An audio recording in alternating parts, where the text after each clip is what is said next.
Greetings, citizens. This is Lieutenant Commander Mr. Everything coming at you with an important announcement from the UEE Navy.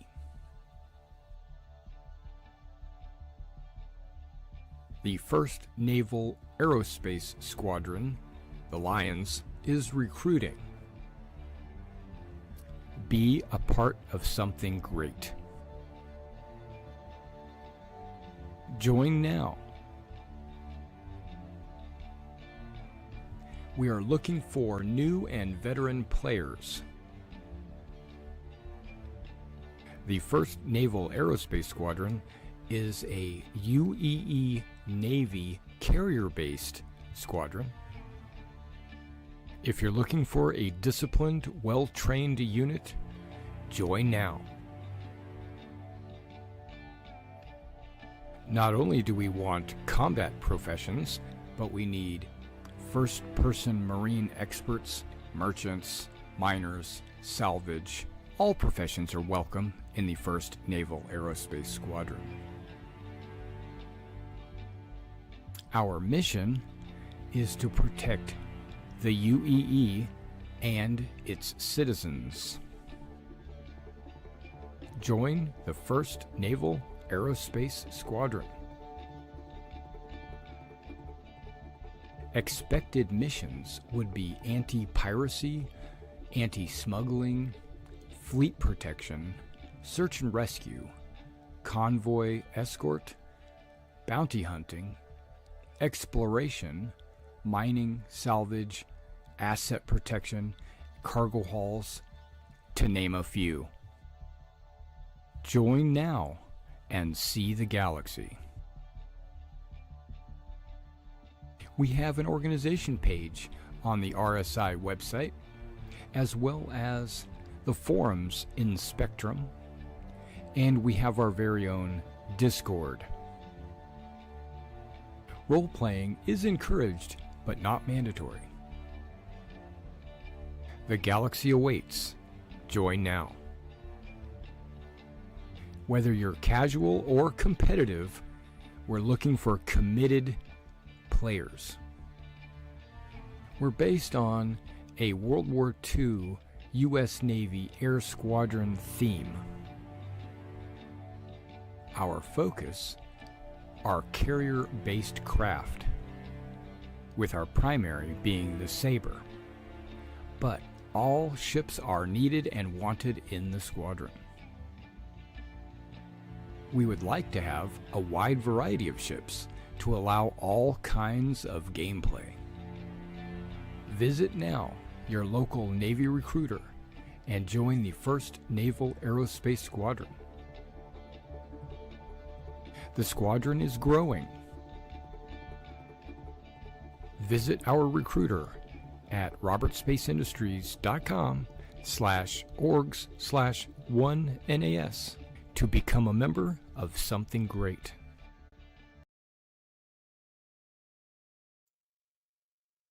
All right, guys. Hello again, everybody.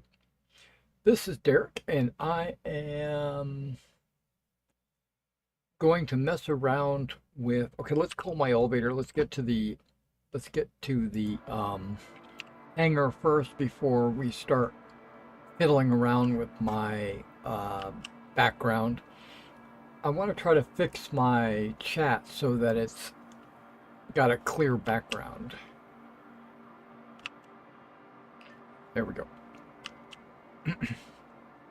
I had it that way, and then I made some changes, and then all of a sudden it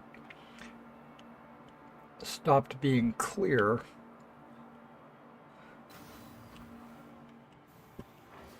And now it covers up a portion of the game.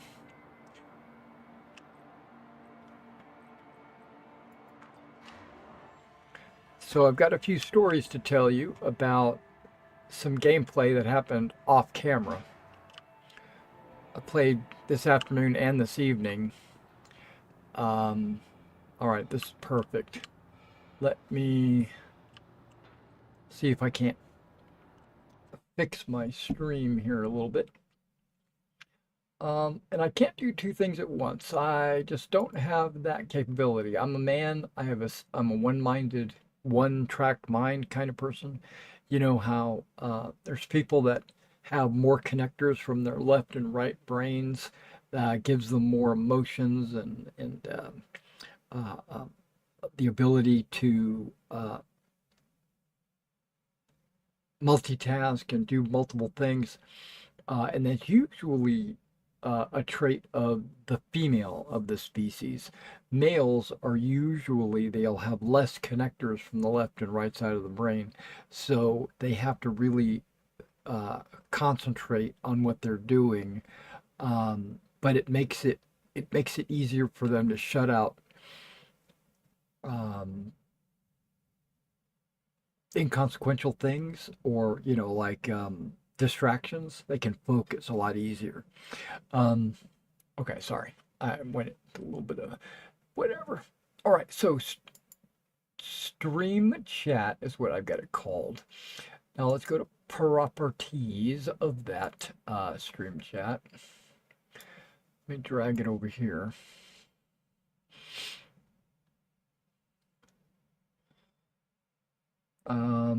I don't think I want properties now that I think about it. Okay, we'll just hit OK on that. I think if I right click it, I can get filters. I think that's what I want. Okay, here we go. Filters. I even already have a chroma key on there, and it's set to green. What the heck? Let's go ahead and set it to custom color.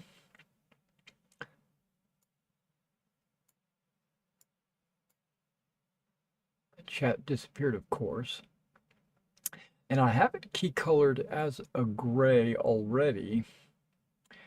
Let's go to select. Let's make that a black, actually.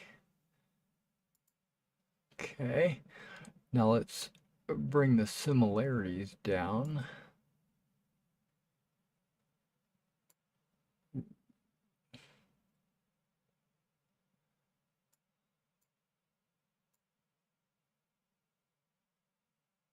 Okay, you can see it, but it's like super light, right? Okay. That's spill reduction.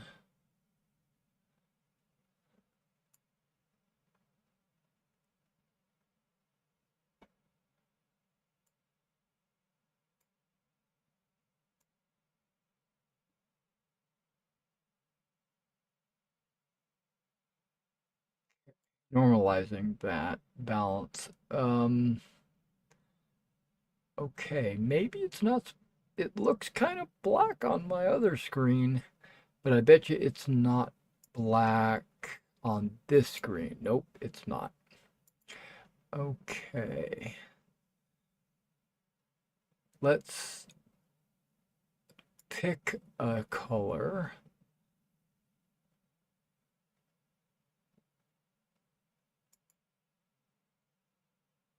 Hey, Sean, how are you doing this evening?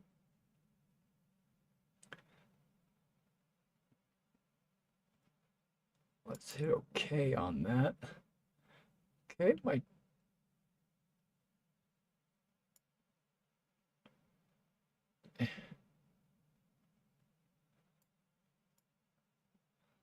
yeah, I've got to actually zero those out for it to get any kind of traction. I don't like that. I'm working on my opacity of my stream chat. Not bad this morning.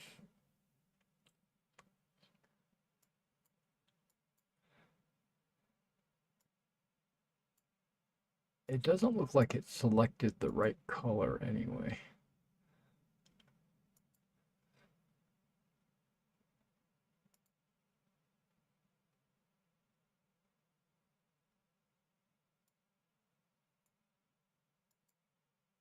Yeah, I'm going to go with that.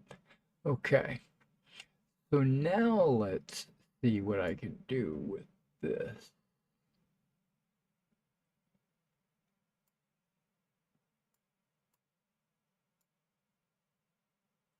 It's still very light.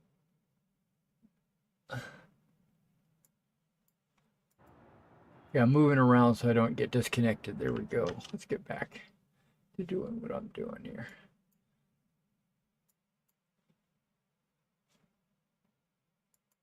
Why is my stream in full screen? There we go.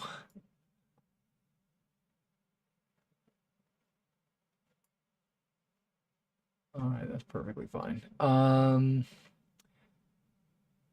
Custom color, selected color. I don't know if I should go darker.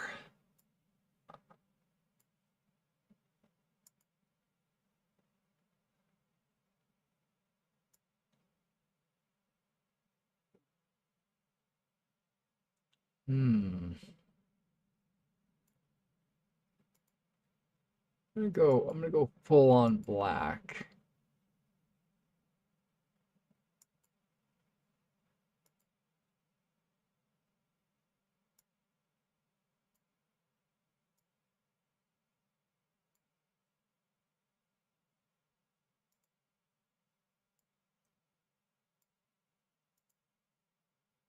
Okay.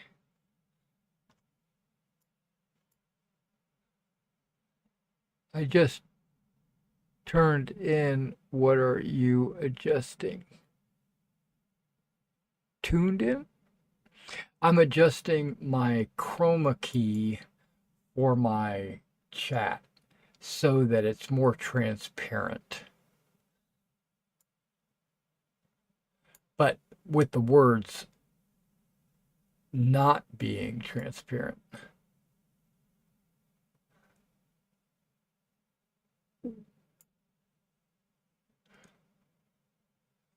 So, um,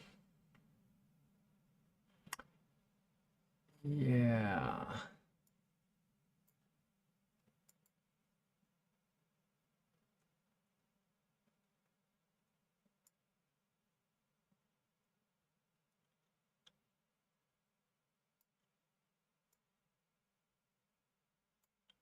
See, I wish there was a way for me to. Supposedly, there is a way. I'm going to drag the chat over to this monitor that I'm on. Then I'm going to hit select color. I'm going to go pick screen color. And it gives me like a little dropper that I can pick. And then I pick it and we'll hit OK. That should be the proper similar color. Okay, let's see if I could try this. Let's see if I could put these up.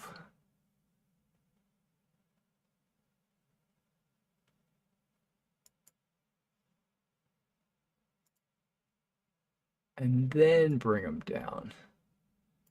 No, it doesn't. It's still light. So if I take it off of um, you'll get a black uh, you get like a black chat.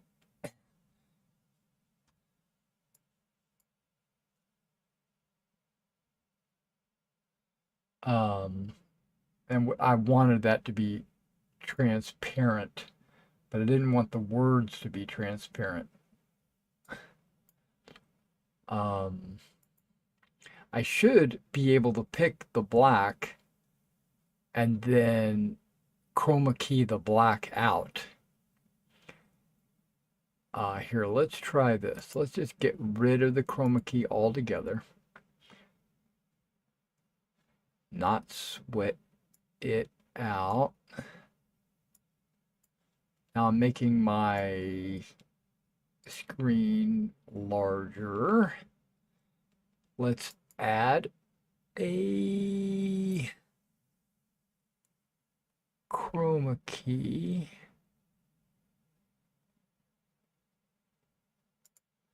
Okay. Adding a chroma key. It automatically selects green. I want to do a custom color.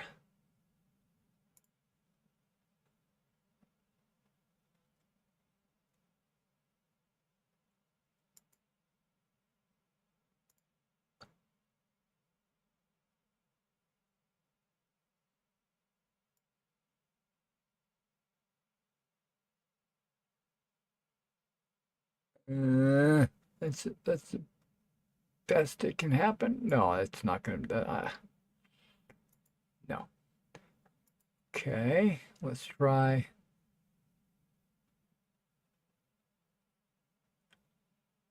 Hmm.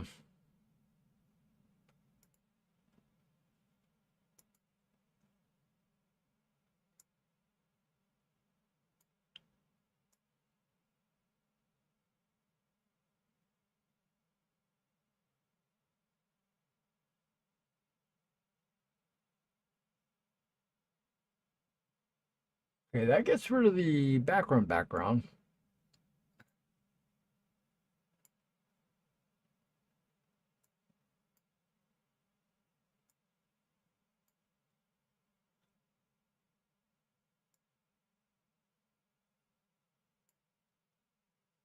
Ah, disappointed with this.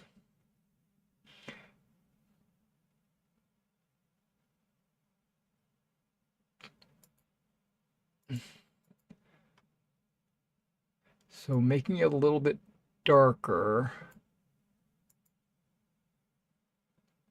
Did that change anything?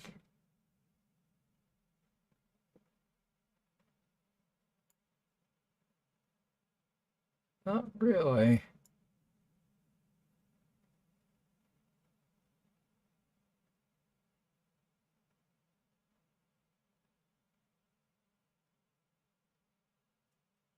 Okay, let's not worry about it. It'll be semi-transparent.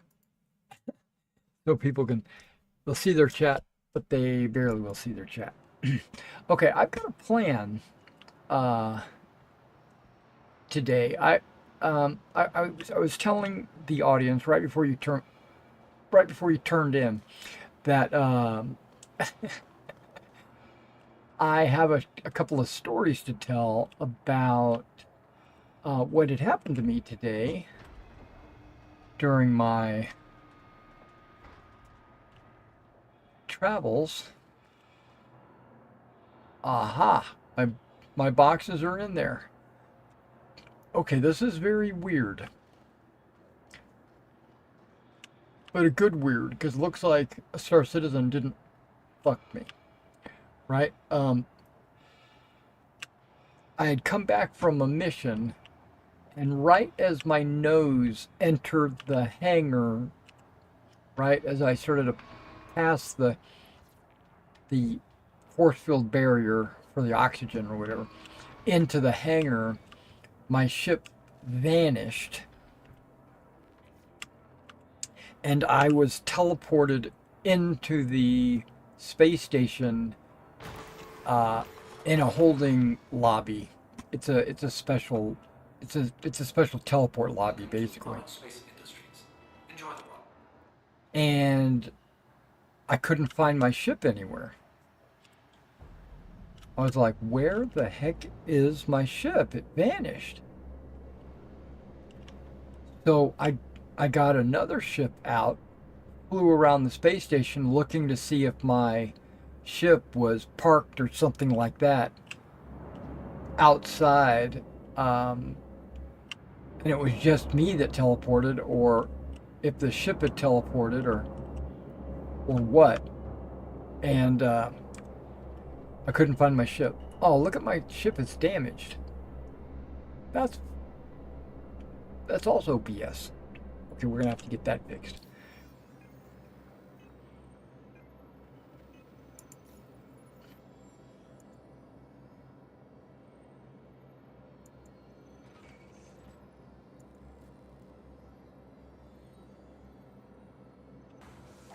Quantum fuel is at 100%.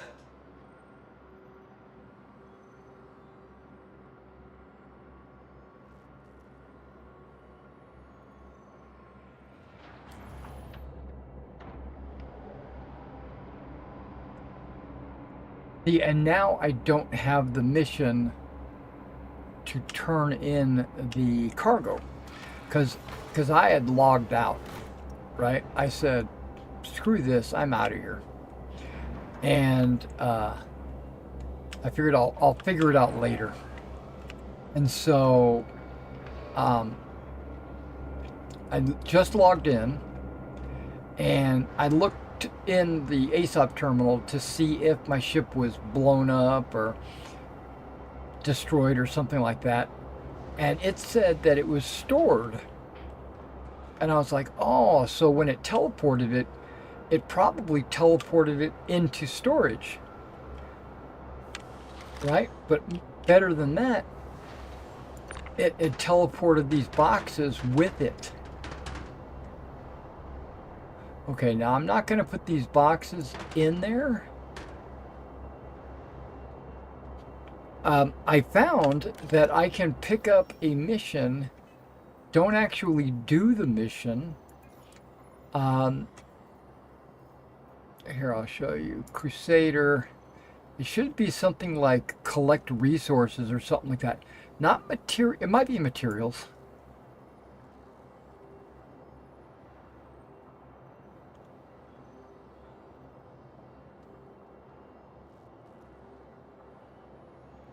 Yeah, I think it might be materials. So I'm going to accept this.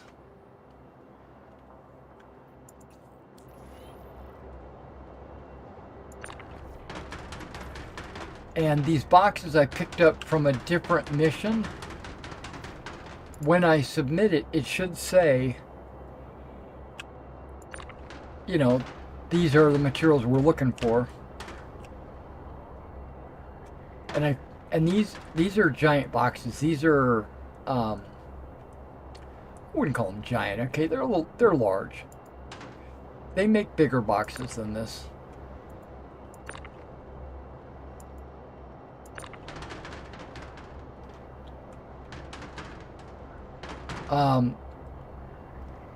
There is another mission that you can take, and these boxes are just laying on the surface at the base, and you just have to pick them up, right? The problem is there's pirates in the area, or bandits or whatever, and they don't want you to take their cargo, so you got to kill them first and then take the cargo.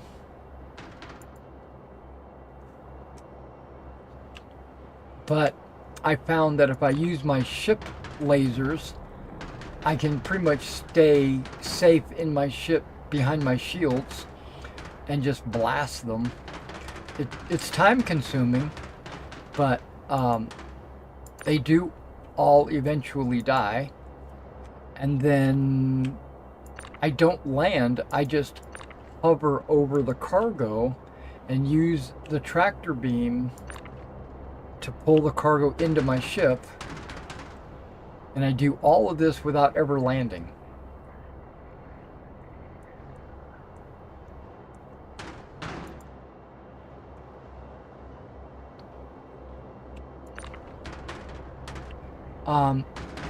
It's definitely not faster than the freight elevator missions where you pick up cargo on the freight elevator and carry it to its destination. But the problem that I'm running into, and I'm sure that there's a lot of people running into this problem, the freight elevators, more often than not, they don't work. I've even tried, intermixing a little bit of the freight elevator missions with these missions, and they just don't work. So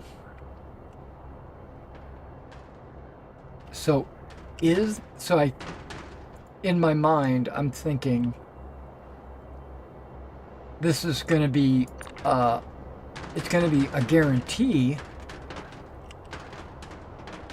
So I'd rather do it with success than to constantly try to do this other mission and have the elevators fail on me. and then have me do trial and error and trial and error.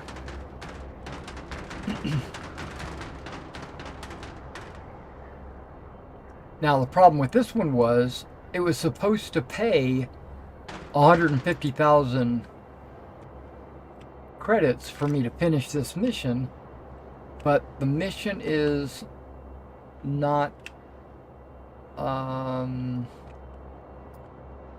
no longer available because I logged out. I guess I could have stayed in and then found my ship, which I was looking for my ship. I couldn't find it though. But I wasn't thinking to use the ASOP terminal.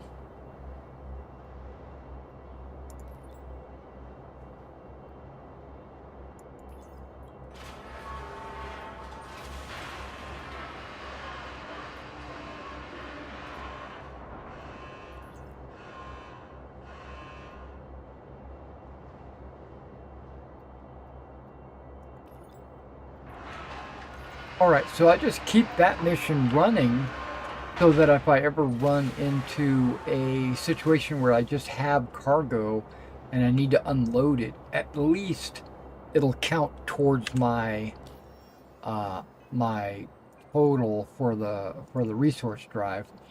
And so right now, look where we're at. We're inches away from 777. I'm at 711. So I need 66, right? That's one more of these loads and I'll have 66. So let's see if one of those are available.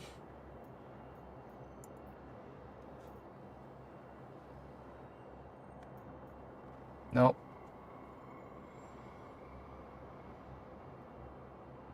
Not available. Okay, so basically I just wait a while, wait a few moments for that to become available. Okay, so another story that I have to tell you is not a good story. I even considered making a one-off video complaining about this situation. Not the teleport. The teleport was just like, I consider that to be a game bug issue where, you know, things like that happen. You know, game miscalculated something and decided to teleport me, and I'm not gonna cry over that. I don't cry about game bugs or whatever. But when it's player induced, then I cry about it, right? If some player is being a dick, or if multiple players are being dicks, then I complain about it, right?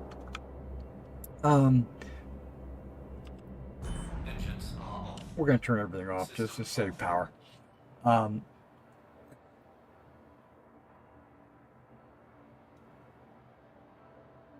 Yeah, so the complaint that I have is, or I had, and I've identified it. As you know, you've been watching me for a while now, you know that I jump around to different servers. I look for the one that gives me the best FPS, or you know, one that doesn't have broken elevators or whatever. I jump all over the place, and I found that there's one server. I'm not going to mention the server. Not in this live stream, but there is one server that I've noticed that I have all my problems on. And every time that I have any kind of player interaction that I think is questionable, it's always on that one server. I don't know Now, I don't know why that is. Um, it could just be coincidence. It because I say that because there, as the the not confronting. There's a word for it. The As the offending individual, they could be on any server, right? They could be on the U.S. server, the European server, the Australian server, or the Asia server. Um, so they can be anywhere. So it doesn't. It, what am I trying to say? It doesn't seem like. Um, it doesn't seem like it's a server related issue, but it is just weird that it's always on this one server. So I've decided, made a conscious decision in my head not to ever join that server ever again. Right? Only to avoid um, assholes. Right? And um, this doesn't have to do with a land down under, does it? Um, if it did, I wouldn't say it did. Um, but I will say that I'm currently on the Australian server. Um, and I will never go to this other server, right? So it's obviously not this one. But let's see if that mission popped up. Because I am waiting for this mission. And it only pops up once in a while. And it's not that big of a deal. But when it shows up, I know that there's going to be loose boxes, right? And so I'm waiting. Um, yeah. Hey, I appreciate the follow. No, I'm just kidding. I'm just like, I know what you mean. So, let me tell you about the problems um, that I had. Uh, they One of them happened out at one of the orbital markers. And whenever you try to circumnavigate a planet as a way to speed things up, you'll go to these orbital markers to get to the other side of the world, right? And you'll either jump away or you'll get to your destination. So if you were a pirate, or if you were looking for a fight, um, because you got to pump up your chest and be a big man on the block, you might hang out at these orbital markers because they don't move and they're not relative to a player. They're fixed points in space. So if you hang out at one of these orbital markers, eventually somebody's going to jump in to that orbital marker on his way to the next orbital marker, or on his way to a destination of some kind or something. And and you could jump them, right? You can attack them. So you basically just lay in wait. Um, and that happened to me once. I jumped to an orbital marker, and within the first couple of seconds, while my before I even had a chance to locate my next destination, this pilot just started shooting at me, right? And for one thing, when you they're changing this, by the way, but when you jump, you have to engage your jump drive, right? When you engage your jump drive, your shields automatically drop to zero, right? It's like you can't jump and have shields up. So, uh, so I jump in, my shields are down, he's shooting at me. I make a decision, which is probably not a good decision with hindsight, but I made a decision to leave my shields down and look for my next orbital marker to jump to. I found the orbital marker that I was trying to jump to. I was taking damage, and my jump drive did not spool up. It didn't, or it does take a few seconds to warm up and get ready to get spooled up. And so either before it had completed or before it started or something like that, I blew up. Boom. Now, if this guy, now I understand there's risks and there's dangers in jumping around the universe and engage, possibly getting attacked at these orbital markers and stuff like that. I understand the risk, but my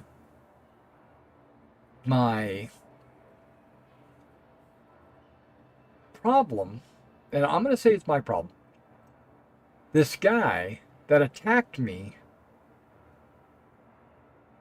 why? This is where I consider it to be griefing and not piracy. Because piracy I consider to be a legitimate profession. I consider that to be, like a legitimate way to earn credits. I mean, not legal, but legitimate, right? I feel that if they're doing a resource drive, like we're trying to get copper, tungsten, and corundum, and knowing that I had cargo on my ship, blowing me up to get my cargo so that he could go turn it in, I consider that to be piracy, right? I consider that's perfectly fine. But you don't do all that with a fighter, right? He had a fighter, and I do believe it was a Gladius, that carries 0 cargo. So my question is, why? Why did he attack me? Right? And my mind goes immediately to, he's a child, right? He's probably a 12-year-old or a 15-year-old or something. And he doesn't have to be physically a child. He could be just mentally a child, and is trying out his new fighter ship. He wants to blow something up. He's too eager, for a fight, or he wants to harvest the tears of the fallen or whatever, so he's basically just trying to be an asshole, right? Or he's just trying to have fun blowing something up. And to me, that's being an asshole. So I was like, man, why did he blow me up? There is absolutely no reason for this fighter to blow me up, but he did. And I thought about it. I was like, okay, do I have a crime stat? Because sometimes if you have a crime stat, the other people in your area will see that and take that as an opportunity to blow you up and get paid. Because there's a mission, it's called Call to Arms or something like that, where you get paid anytime you blow somebody up that's got a crime stat. And so I said, did I have a crime stat? No, I did not. I did not have a crime stat. And so there's no reason, there was absolutely no reason why this guy should blow me up. The only thing I can think of is he had a friend in the area that had cargo space, and he was going to scoop up my cargo. His friend was going to scoop up my cargo, and they were working as a team. But I don't remember seeing a second ship. Now, he might have had a friend that is playing, just not there at that orbital marker, and said, hey, come to this orbital marker. There's a bunch of cargo here for you to pick up. Okay, I can see that. I could see that maybe. But it didn't feel that way. It felt like he was a child. I didn't get a hail on my radio or anything that said, hey, turn over your cargo or I'm going to blow you up, or nothing like that, right? So, as far as I was concerned, that wouldn't be kosher. Um, uh, and that happened on server X. And so today I was playing around, I was jumping around from different servers, and I said, you know what? I'm going to go on server X. And so I went to server X and picked up a large load of cargo like I'm getting ready to do if this mission pops up. And it might not. Notice how they're getting shorter? Somebody must be picking them up. Here's a mercenary mission.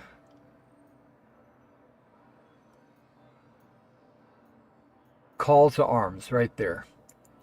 Take that. It talks about if you verify they have an active crime stat. You get paid for it. For every guy that you blow up, I think you get 250. Oh, here it is. They've changed it. 500 credits. That's not a lot. But it's good to add that on just in case you ever like run into a pirate.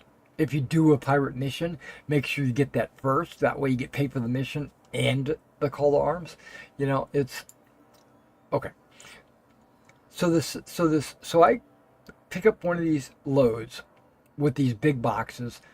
First of all, I have to fight my way through okay.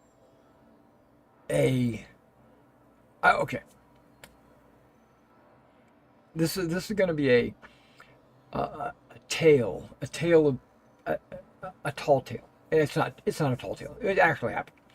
But here we go. Here's the story. I fly out to this abandoned outpost. Never been there before. This is a very unique looking outpost. I was super excited to see something new, someplace that I have never been to. So I went out there, and the turret warning popped up, being active turret, on the ground. And I was like, oh, hell no, I'm not going in there because I don't want to get my ship damaged or blown up or anything like that. So I find a trench and I fly as close as I can to the compound, which is about excuse me, it's about a kilometer out. And so I settle down inside the trench, I get out, and I walk in the daylight all the way to this compound. I don't get super close, maybe 500 yards, about halfway. And I see there's people walking around in the towers. So I pull out my sniper rifle and I start picking them off. Pick off him, I'll pick off him. There's a guy down by the gate. I pick him off, and then I stay at a good distance away from the compound, and I go all the way around the compound, picking people off that I can see, which is not everybody, because I'm sure there's people inside the compound. But I went all the way around the outside of the compound. Then I decided to go through a side gate, because there's like a main gate and then two side gates. So I go through one of the side gates, and before I get engaged or attack anybody or whatever, I decided to go up into the tower where I shot like 4 people. I went up to the tower to maybe loot their bodies or whatever, which one of them had a a cheap sniper rifle, but it was still a sniper rifle. So I picked it up, put it in the backpack, because I had my own sniper rifle. And from up there, I was getting attacked. I was getting waves of enemy coming out. I had to use medical pens on me, and I had to heal myself with my gun. I went through a ton of ammo, and I must have killed, and this is legit. I must have killed probably. Let me do some math here. 4, 5, 6, 7, 8, 9, 10, 11, 12, 13, 14. I'm just going to round it off and say I killed around 20 guys, right? And I waited and I waited and I waited and nobody else came. And I was like, okay, now is my opportunity, right? So I went down the ladder to where all the cargo was. Because remember, the main reason for going to this outpost was to pick up these cargo boxes. But my ship was a kilometer away, and if I flew it over here, it would have got attacked by this missile turret. So I left it over there. I used my tractor gun, and I carried there were 10 boxes. I carried all 10 boxes to my ship. Basically, I grabbed a box, carried it about 300 meters, dropped it, went and got another box about 300 meters. So I got a bunch of boxes out of the compound, and then I started moving them towards the ship, and I kind of did a leapfrog thing or whatever, but it doesn't matter. I got them all into the ship. By the time I got them into the ship, it was already dark, and it was late at night or whatever on that moon. I got everything into the ship. I flew all this cargo to Seraphim Station, where I'm at right now. And as soon as I get out of Quantum, right, into the, like 20 kilometers from the station, I immediately get jumped by a fighter. I believe it was a Gladius, and it started shooting, and I was thinking to myself, oh crap, I'm 20 kilometers, or by that time I was about 18 kilometers from the space station, and if you get within 10 or so, you're in what's called an armistice zone, right? So I was like, okay, if I can get within 10 kilometers, he won't be able to shoot me anymore because his guns will stop working, right? Wrong. I got within 10. I was taking damage. I decided to raise my shields. My shields came up, but at that point, I was calling for a hangar because I was desperate to try to land so that I couldn't get shot anymore inside a hangar like this. A hangar pops up and I maneuver towards the hangar, but before I could actually get into the hangar, he blows me up. A fighter. And for no reason, just blows me up. And I thought to myself, how did that happen? Because I got within 10 kilometers. I got within 5 kilometers. I got within 1 kilometer. His guns should not have been able to work. So I tested it. Let me add this to it. Both of those times that I got blown up, I respawned on the other side of the solar system at Microtech, because that's where my body was imprinted at. Well, after the second time of getting blown up, I decided, okay, I'm just going to imprint myself here at this station. So if I get blown up a third time, at least I'll spawn here. So I spawned back at Microtech. I got my ship and I flew back to the space station and I tested it. I got within, I don't know, 100 yards of my hangar and I could still fire my guns. It said I was in an armistice zone, but I could still shoot. So this person was in the armistice zone, but still shooting, and it killed me. So that was partially game. And then as soon as he started shooting at me, I would have thought that the space station guns, because there's a million of them, I would have thought they would have opened up on him.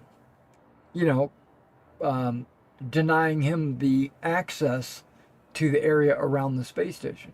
But it didn't. None of them shot at him. And I was the subject of a target. And I'm sure that when I blew up, he got a crime stat, I'm sure. And I don't know if the guns at that time would have shot at him or if he jumped away in time or what. I don't know. I don't know, because I was all the way back at Microtech. So that's what that was the one mission that really, he harvested some tears, right? Virtual tears, because I had gone through, it was probably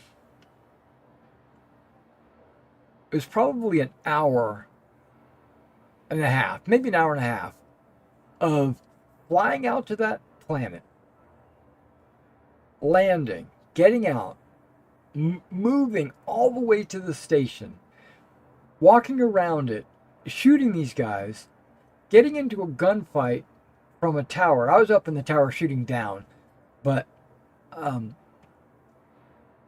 took damage and all of that, and then eventually using my hand to tractor beaming these boxes, basically carrying them by hand all the way back to my ship,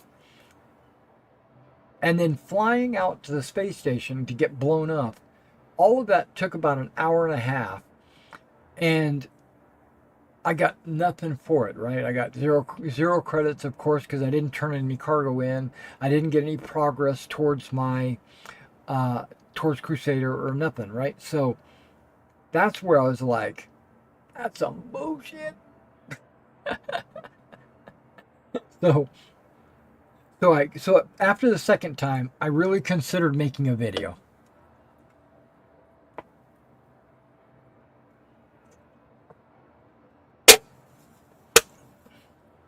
And not to complain about that guy or the two guys that attacked me. Not them specifically. Just the culture.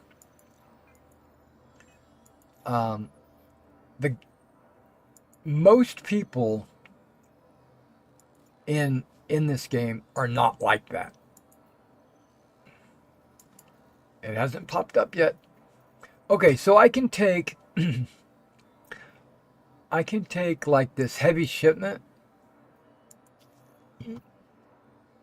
What I'll do is we'll fly out there and see if the elevator works. If it works, great.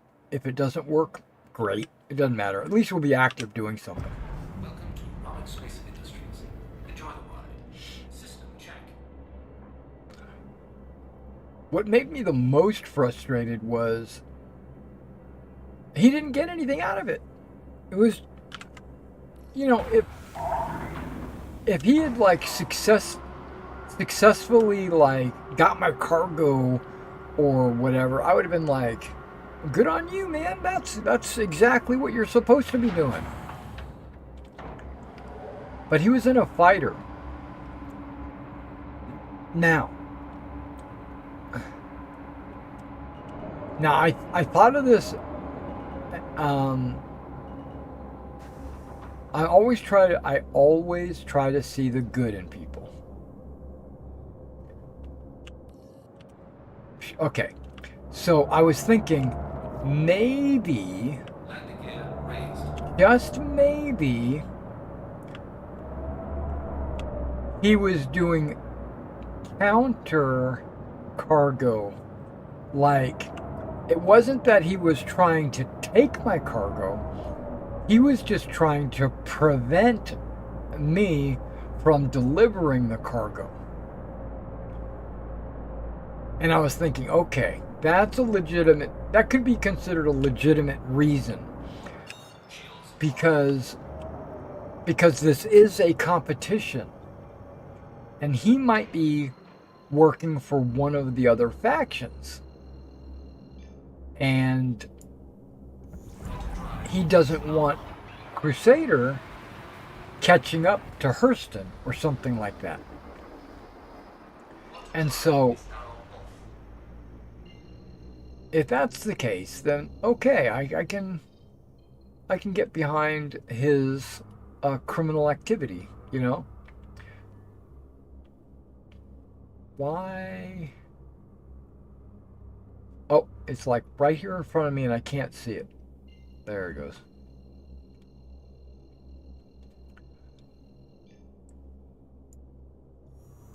So I had a new player in Pendragon contact me a couple of days ago.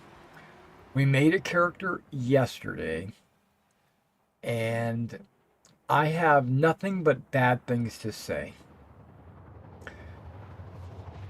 My parents always said, if you don't have anything good to say, don't say anything at all. Well, I'm going to say these bad things. You don't know who this guy is. I didn't announce it. I didn't record the video or anything. So, this guy's nebulous, right? Okay. There's going to be some red flags that popped up, right? Before I even met the guy. There's going to be some red flags. And then, during character creation, there was a bunch of red flags. And I'm sitting here thinking to myself, this isn't going to work. But I'm going to give it a chance. I said I'm going to give it a chance.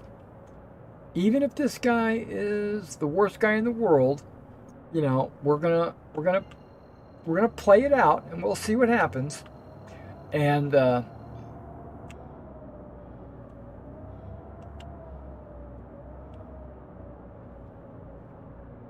then everything went south.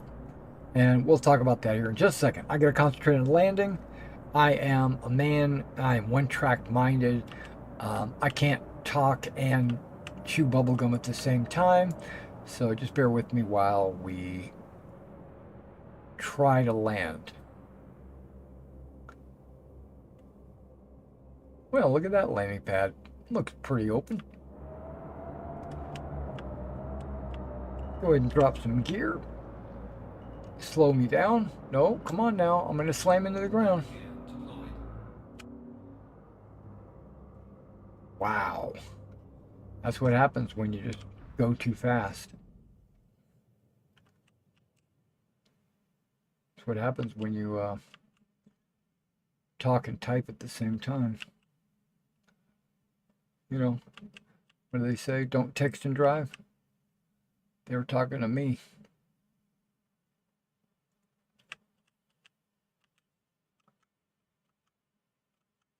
My guess is this cargo elevator will not work. But we're going to give it a chance. Okay, so let's talk about, and this is me letting you all know that I don't care if what I say offends you. So, if I offend somebody, I don't care. So just bear that in mind.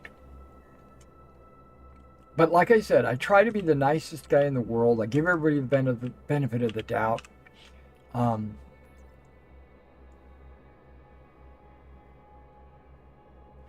His profile on Roll20, for those of you that are unfamiliar with my game. We run it on Roll20. And he has a profile on there where he's only been playing for a few years. Yep, elevator overloaded. It doesn't work.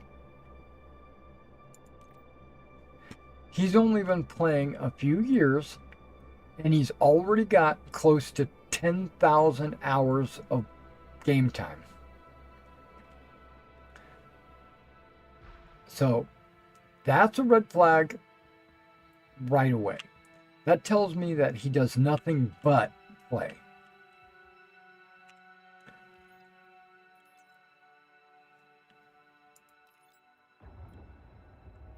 On Roll20.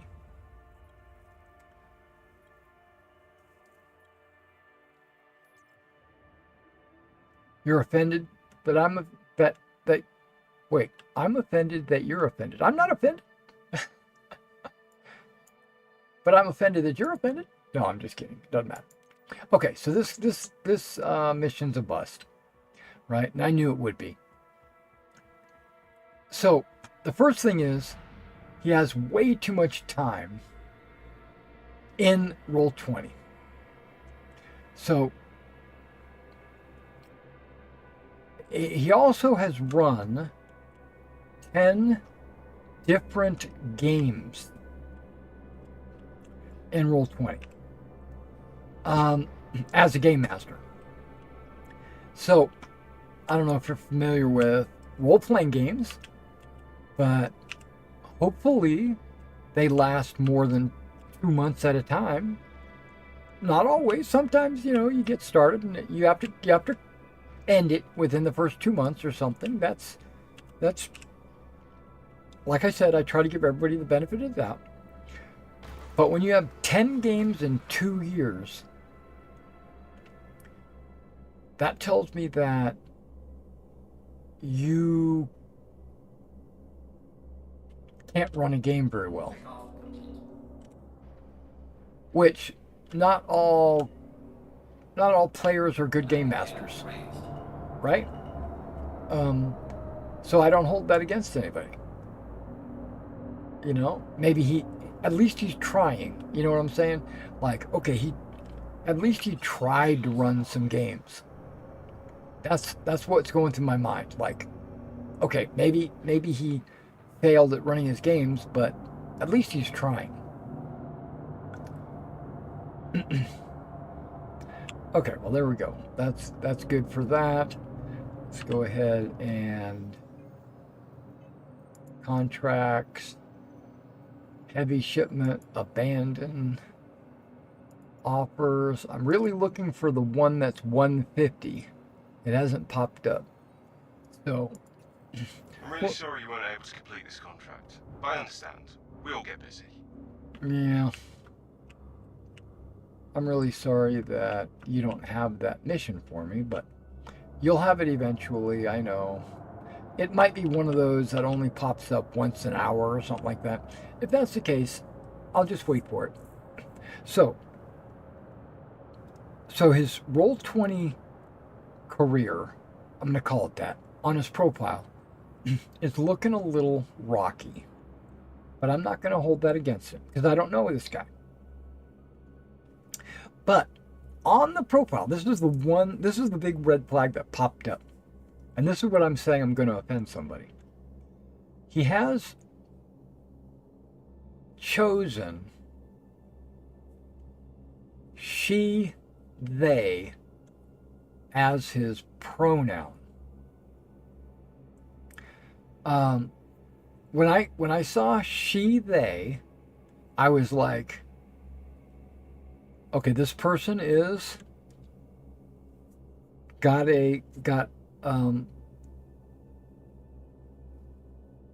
something going on in their brain that they need to be able to reconcile on their own. I'm not going to deal with that, right? They've got some issues, but maybe it's a girl, maybe it's a woman that's wanting to play. Because I didn't talk to him, we never chatted, nothing. It was just, I'd like to join your game. kind of situation, right? And I was like, okay, so she, they, red flag, um, maybe a girl. So I deliberately got some girl night pictures out in preparation for making a character, and maybe this person would like to play a female knight. I was like, okay, I'm okay with this. Then the person logged in, and before we got started making a character,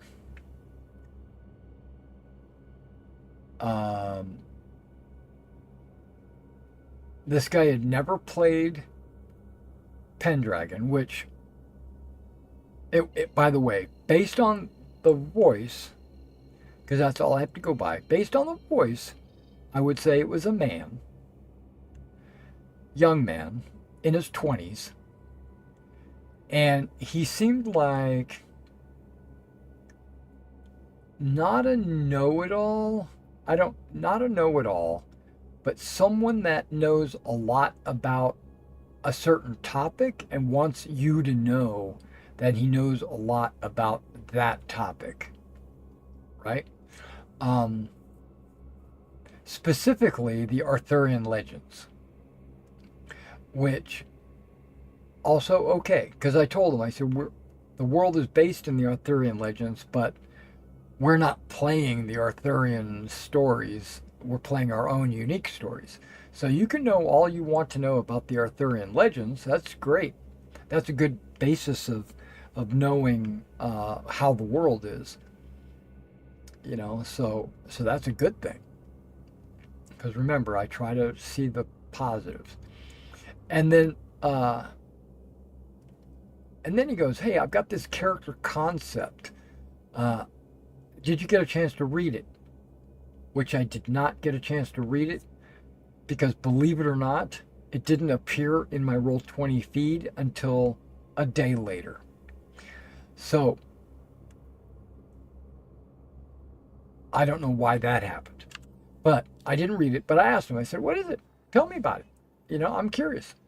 And his character concept that he wanted to play, which I ultimately told him no, he wanted to be Brunhilde. He wanted to be Danish shield maiden, right? And I was like, well, we're not playing foreigners, for one thing. But if you want to be Danish, I'm okay with that, in the fact that, because he was saying that, what if he like shipwrecked on England and then had to make her way in a person in a strange land, right?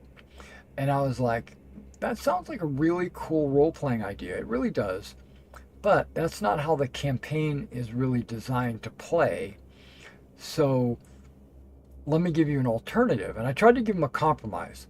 I said, you could be Danish, but maybe your parents shipwrecked, and then you were picked up by one of the local nobility, and you were, made a page and then a squire and then became knighted by one of the English nobles, but you still have Danish heritage, but you would be an English knight, right? And I would have no problem with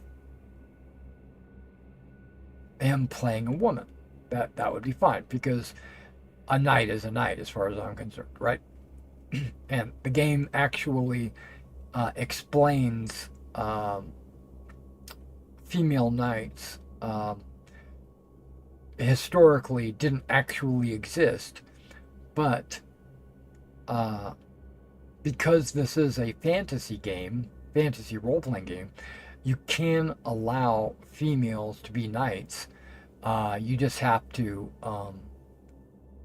make some concessions and then just work it into your campaign. It's totally fine, right?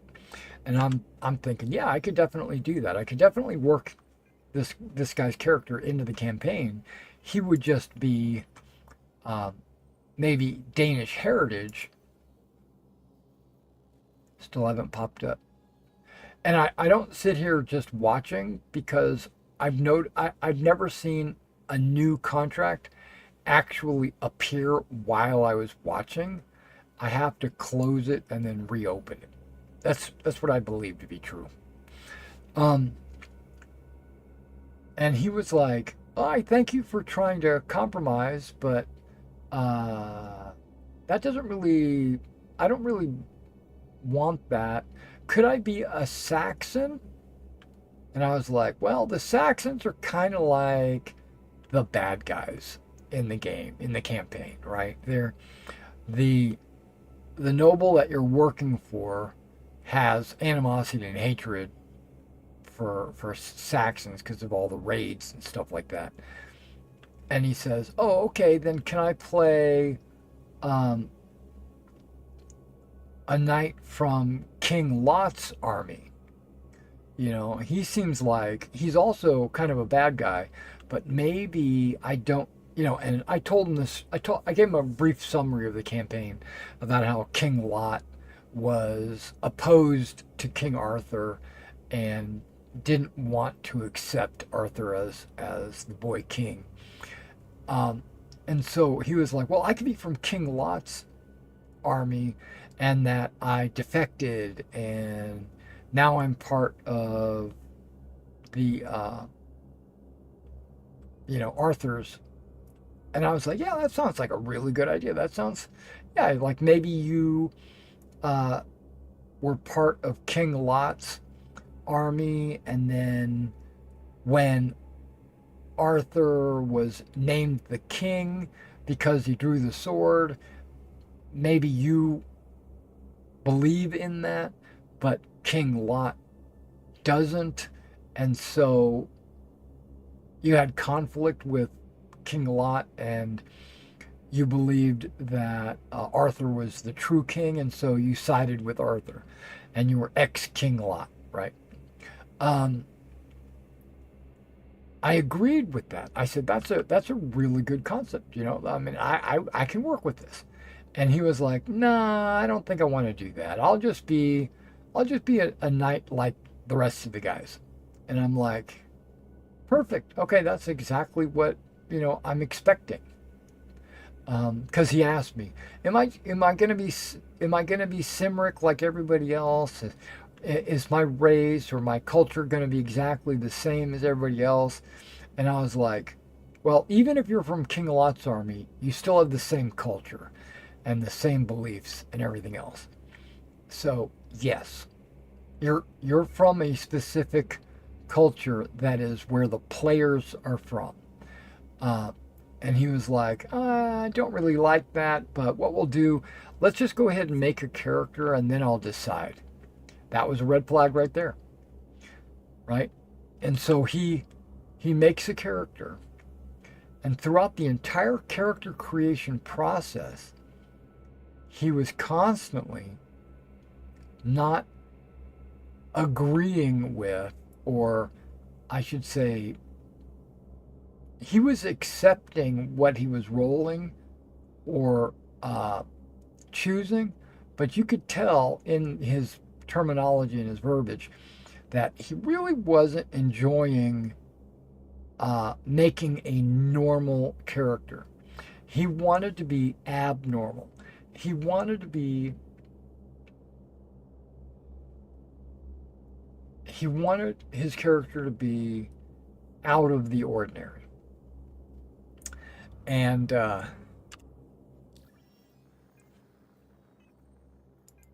wasn't going to allow it. Oh, wait, that's not it, but it was close. But that one wasn't there before. That's a cargo ship. No, I don't think that's right.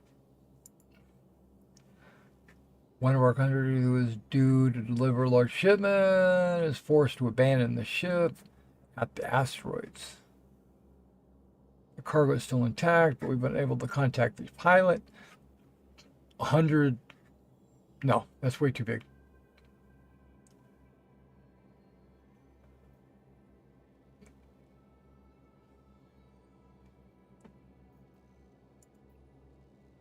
Okay, we're still waiting. I could go check out Wicklow because I've actually never been there. But I'm probably going to do that in 4.2. Wicklow is the first alien in the game. But he's not really in the game. He's only a hologram. But he's got a shop. Well, he's got a bunch of shops scattered about the solar system. But he's got these shops that you can go trade in resources. Or he might ask for a burrito and you carry him a burrito and then he gives you a pistol or something. But he's basically a barter system where he tells you what he needs, you go collect it and bring it to him, and then he gives you some gift. You know, it's really cool. I dig the concept, but it doesn't make me excited to go there. Except that it's a new location, a new place that I haven't visited yet. That's the only thing that's drawing me to that location. Now, there are organizations, because he also provides giant ships. But to get those giant ships, you have to get a huge amount of resources. And some of these resources can only be picked up at specific locations that you have to fight your way into. And it's kind of, it leans towards going in with a large group. And so you go in with a large group, you defeat what you need to defeat, and then you grab all these resources, and you got to go to multiple places to get multiple resources. And once you get all this resource, and you and your friends, let's say 20 friends, fly this over to Wicklow, and then you turn it in, and he says, okay, here's that one big ship, right? And so one of the players, whoever the one is that clicked on the button to turn it in, gets that ship. I think that's kind of, it's great for an org that's got like an org leader and everybody's going to be, and that everybody is going to be playing together all the time. Then that's kind of a cool thing, you know, a really good reward. And but individually, they don't get any reward, right? There is early days in 2014-ish time frame, there was a statement made that there was going to be shared inventory in organizations, meaning I could put a ship in a hangar somewhere.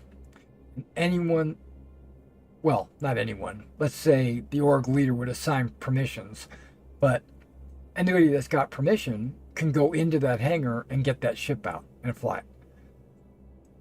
That's not in the game right now. They kind of teased that with space stations. When organizations can start making their own space stations, there would be no problem with storing ships there. And then there could very easily be a mechanic to let anybody that has access to that space station should be able to have access to any of the cargo holds or hangars. Plus, there's ground bases, which I think is going to come in first. And those are also going to have manufacturing and stuff like that. And I think you can like make a ship and then have anybody in the organization use it. But I'm not really that sure if that's going to happen. And why is there something flashing red? I'm noticing it's like flashing red in my cockpit. Like there's a light flashing there, and there's a light flashing there, and it's turning this whole front red. Looks like I need some nutrition too, so maybe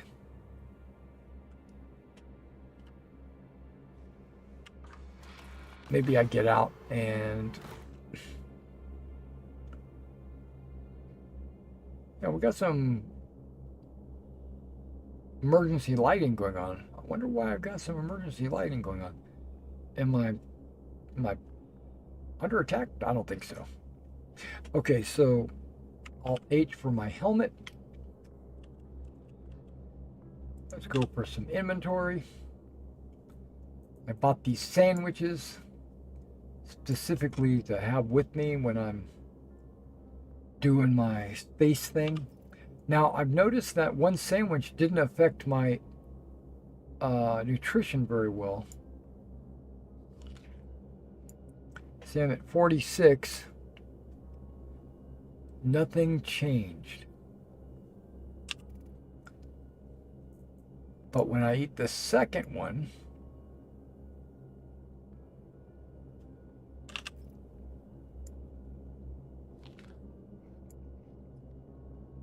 it goes up. Now it's at 87.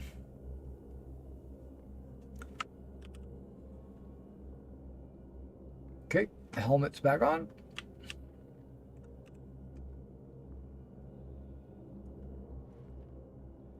So he makes this character, and then before we finish, right?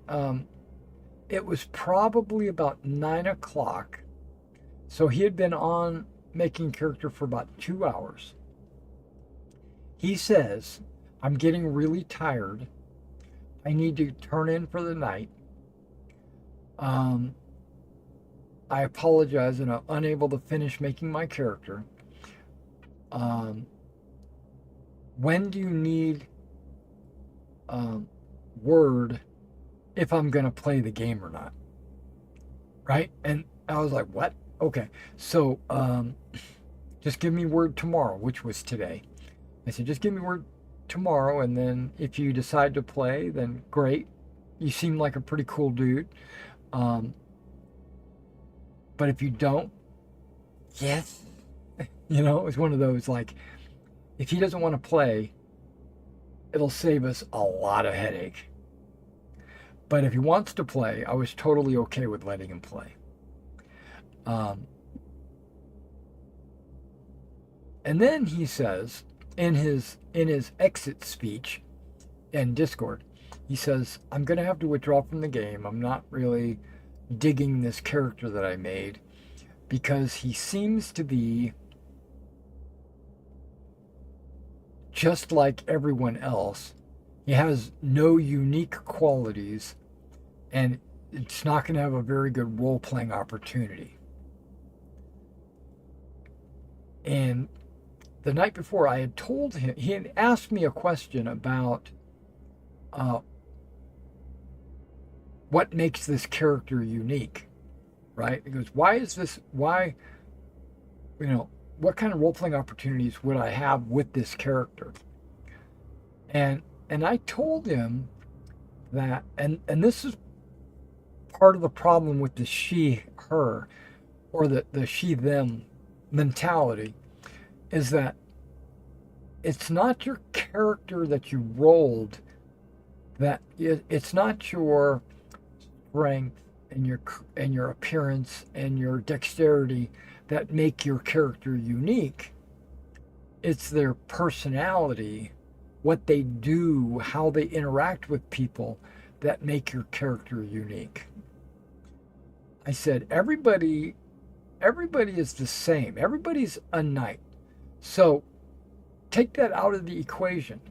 What would make you unique? Well, you've got a really high chivalry score. It's through the roof. I think it was 20 out of a scale of 1 to 20. I think you had a 20 chivalry. And you have your physical stats are all 15 or better. So he was like a specimen. His his he was like super. He would have been considered like a super character. You know, he was doing huge amounts of damage. Uh, he had good looks, good decks, and he was like, I don't think I can play this character because he's just like everyone else. I was like, okay. Everybody is different because they make themselves different, not because their character roles are different. So that's what I tried to tell him. And and then when he said he wasn't going to play anymore, I clapped back at him a little bit and said, well, not everybody understands Pendragon, and so some people can't comprehend uh, the mechanics of the game, or the nuances of characters and how they interact with other characters. So if you feel your character is vanilla or generic, then I understand. If you want to step away, then it's totally cool. I don't want to force anybody to play something that they're not going to have fun playing, because that's the main goal. The main goal is to have fun. If you're not going to have fun, don't play.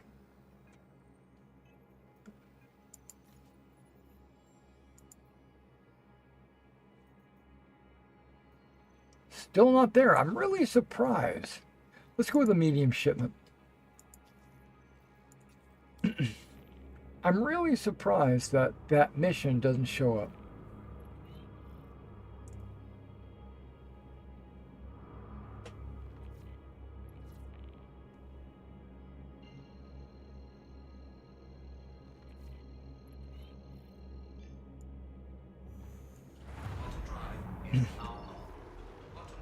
See, I just went to an orbital marker so that I could get a clear line of sight to the next moon.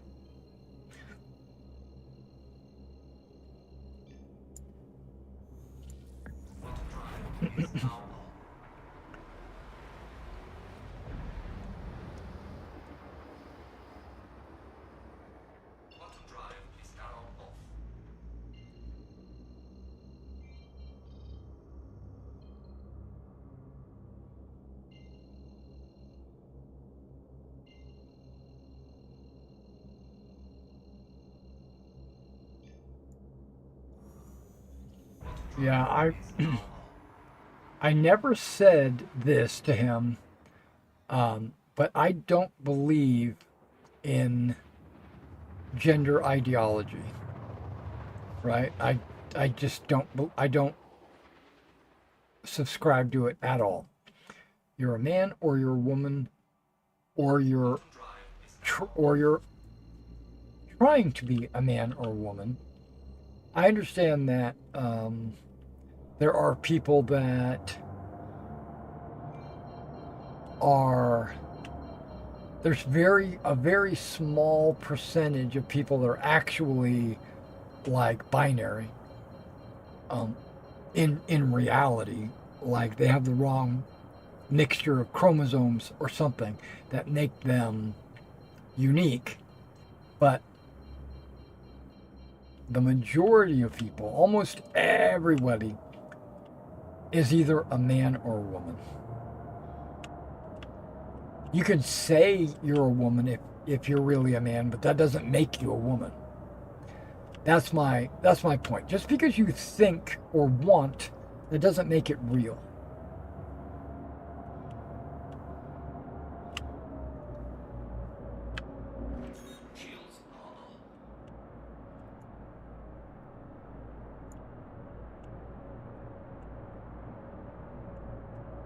And that's where I might offend some people. Some people might believe in that kind of stuff.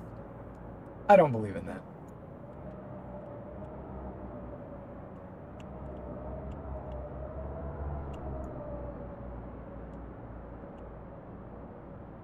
Okay, we got a little crowded landing pad over here.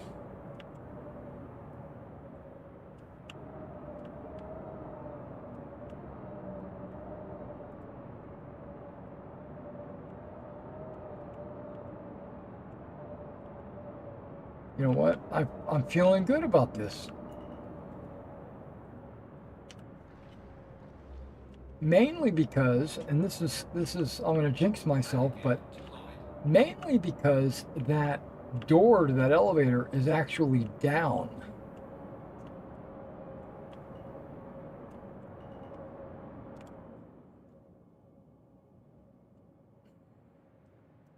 And if this raft winds up being in the way of this elevator, I'm going to be nudging it off the landing pad.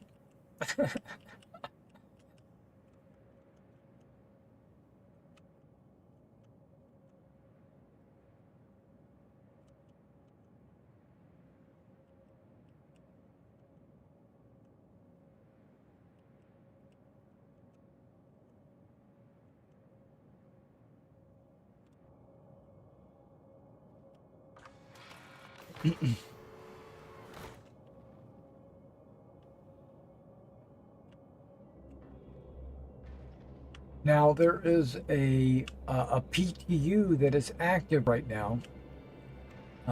It is the patch 4.3. As you might notice, we're playing 4.2.1 right now. The next patch is 4.3.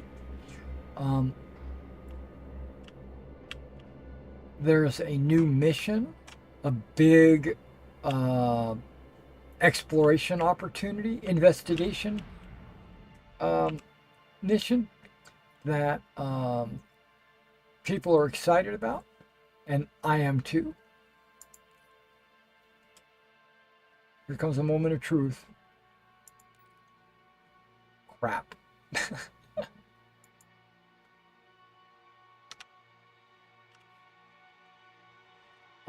And so because it's released to the PTU,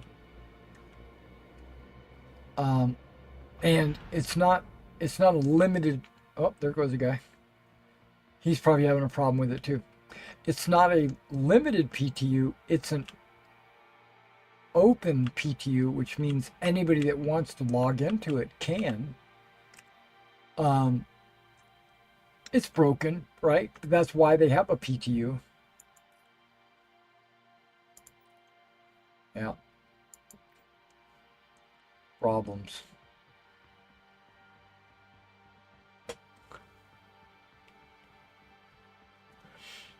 And so, so a lot of people are currently in that PTU, and so they're not actually on the live servers right now. I personally don't like playing in the PTU.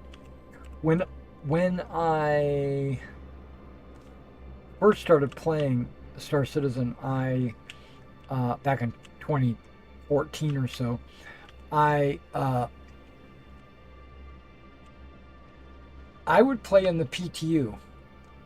I would also play in the Evocati build.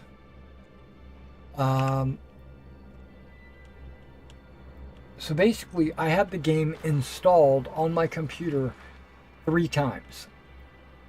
I had the live game installed, I had the PTU installed, and I had the Evocati build installed. And Takeoff complete.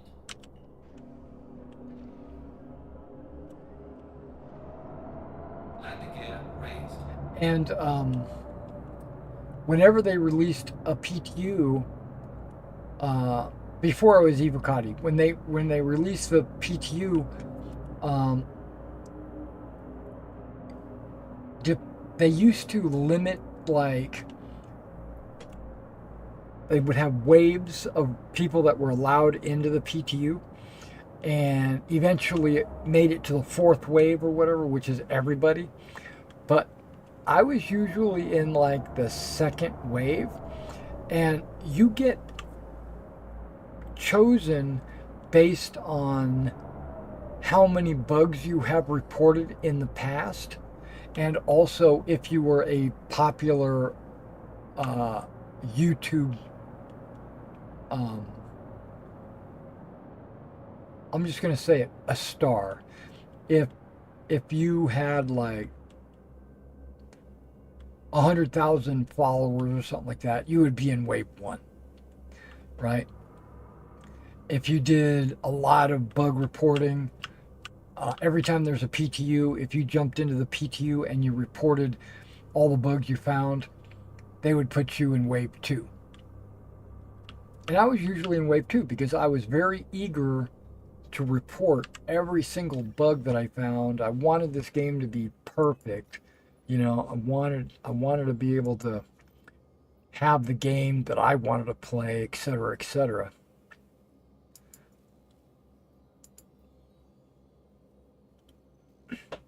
Dang, it's not there. And so, Just to see the ping that you were pulling out of the contract. I don't really know. Hey, it's okay. We'll figure out something. I wish there was a way for me to tell that guy to shut up, because I'm pulling out because your elevators aren't working. Not because I want to not carry cargo. But, yeah, why is my stuff all flashing red? It's probably because when I slammed into the ground, I probably damaged. It's not showing it, but I probably am. And then when I did that a while, I was like, you know what? I want to get in this Evocati stuff, and I want to really help out even more. So I signed up for Evocati. Now, just so you know, you have to sign an NDA because Evocati gets their stuff about a month early. So everything is like really broken, you know. So I figured, you know, I'd get in there. It's broken. I don't care. I'll find whatever bugs. I'll report whatever I need to report. I'll be super excited about it. When I joined the Evocati, they make you sign an NDA. They also make you send in your photo ID and a bunch of other forms that you have to fill out. It's almost like applying for a job. Guess what? They pay exactly zero to their Evocatis. You get nothing. So I'm doing this on my goodwill, right? So I log in, I play the Evocati build, I report the bugs, I'm doing what I think I should be doing, and then I get these emails from a guy that was in charge of the Evocati, and I think his name is Bear. I'm trying to remember. It's been such a long time ago that I might be misspeaking, but I think it was Bear, and he was in charge of the Evocati. He was also an Evocati. He's not an employee of the company. He was basically a volunteer, just like we were, but he acted like he was my boss, and which technically I guess you could kind of put him in that category, because it was like, hey, we're going to be testing this one thing this one day, so log in and be on, like, let's say a train. We're going to be testing this train on Microtech. I need you to log in at 1 p.m. on Saturday so that we can test this train. And I look at this email and I'm like, I can't be there at 1 p.m. on Saturday. No, I'm not going to do it. I can't do it. There's no way. I'm going to go fight in the SCA or something, right? I'm going to the Crown List, or, you know, I got to practice for a tournament that's coming up or something, right? So I was like, no. And then after about 3 or 4 of these events, we're going to call them events, that I did not attend, he wrote me a letter that was like, I noticed that you never show up to these events, and if you want to retain your Evocati status, you need to attend these events because, you know, it's something that we demand of all of our evocati. And now I'm being nice because he was very rude in his the way he put out these posts, almost like he had a god complex or something over us. And I'm like, no, I mean, I can't do it. I got a life. I'm not getting paid to do this. I'm volunteering. I said, if you want to take me off of, and then I wrote him back, if you need to take me off of Evocati and give that to somebody else, you go right ahead and do that because I was just trying to help you guys out, you know? And so I stopped being Evocati. And I just went back to playing the game on the PTU and then on the main server. But I stopped doing the PTU mainly because I realized that or at least, let me rephrase that. I felt like my efforts were in vain. Let me just say that. I felt like I would report a bug within like a few days. It would get a message saying that bug is resolved. We've already taken care of this bug. And then on the next build that comes out, I would go check that bug and it would still be there. And I would do it and I'd report it again. I was like, this bug was stated that it was fixed, but it's not actually fixed. This is what's happening. And I would give video and screenshots and multiple workarounds if I could find one. I was thorough in my reporting. But then they come out and they just didn't appreciate what I was doing. So I was like, nope, I'm not going to do it. Oh, wait, we got a lot of... No. Dang it. See, I'd like to go do this, but I feel like my ship would get blown up.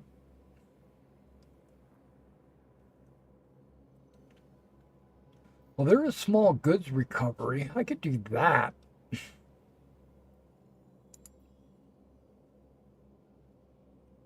Yeah, that's a similar mission, right? A small transport ship of ours has been intercepted by outlaws, and the contents were stolen. They're on yellow. 5 boxes. Really? Okay. Is there a medium recovery? Because I'm looking for a large recovery, but hey, 5 boxes, let's do it.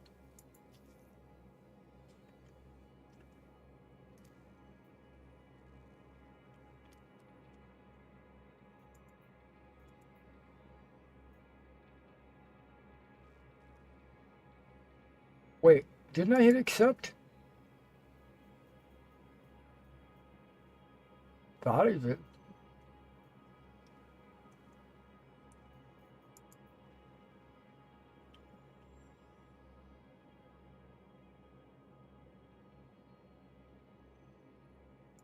Wait, what? These are the ones that I abandoned. This is only the materials.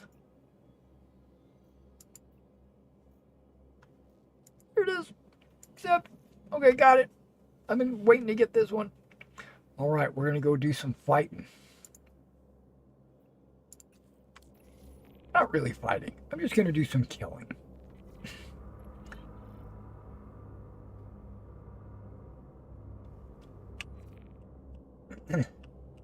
Oh, I think it's on this planet. 9 kilometers away.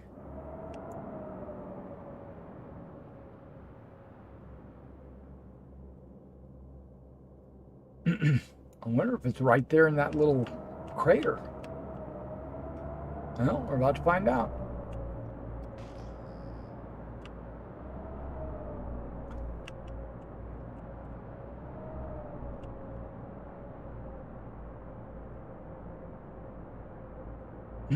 Is my landing gear down or something? How fast are we going? Oh, we're going pretty good.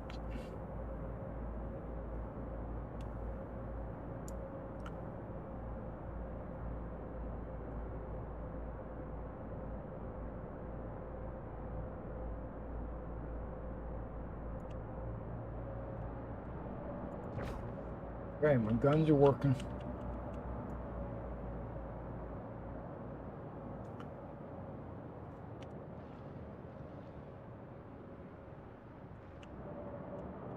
I don't see any cargo. And we're super close to like a landing zone. I don't like that. It looks like there's a little outpost here.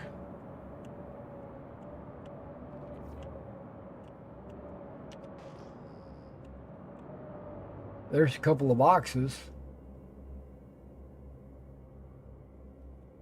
There's some corundum, some tungsten.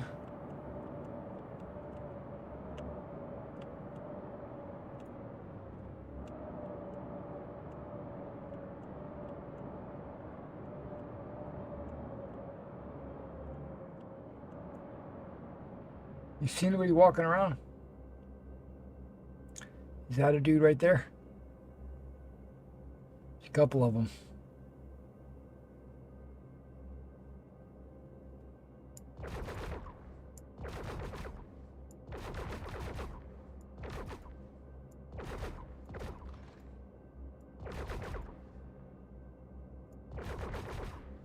It's the convergence that's messing me up.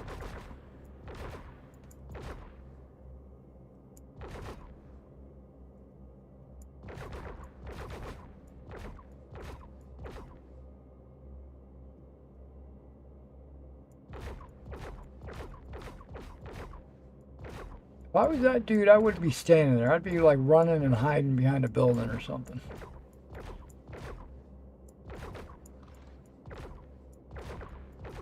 Like that guy.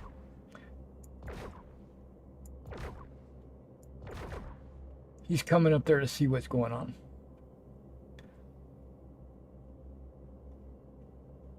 Well.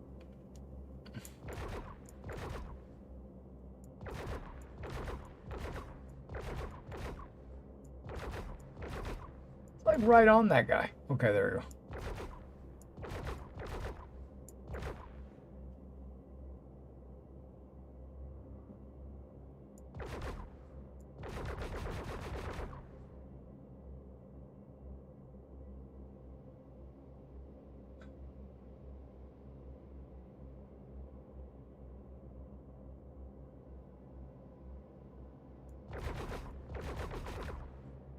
That guy looked like he had some kind of big gun on him.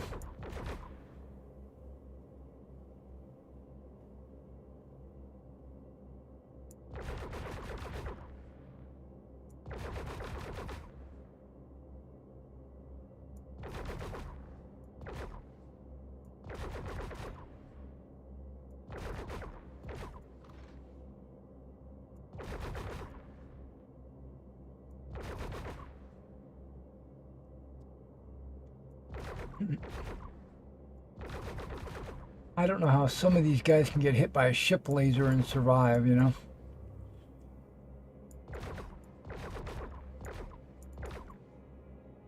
Well, there's a little bit of server lag going on. You see them all jumping around?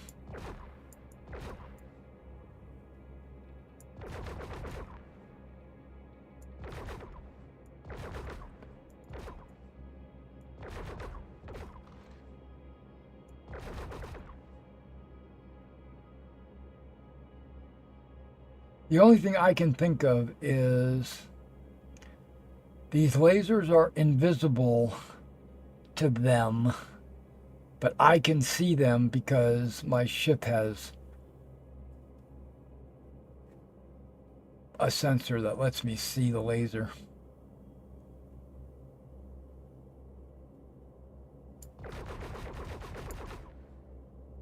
And these guys are like, why is everybody dying?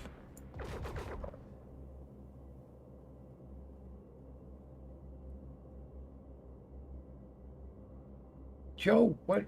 Why are you dead?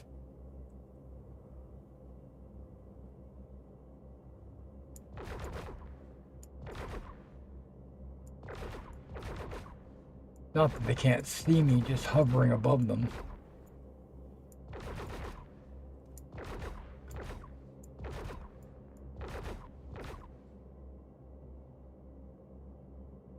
And they should see like the ground all puffing up and stuff.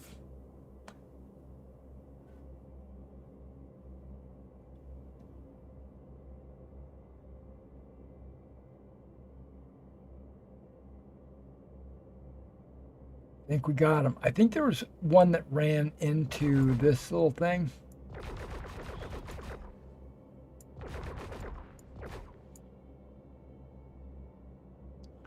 And that's what I would have done. I would have like ran somewhere to take cover. Oh, there's a guy.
Let us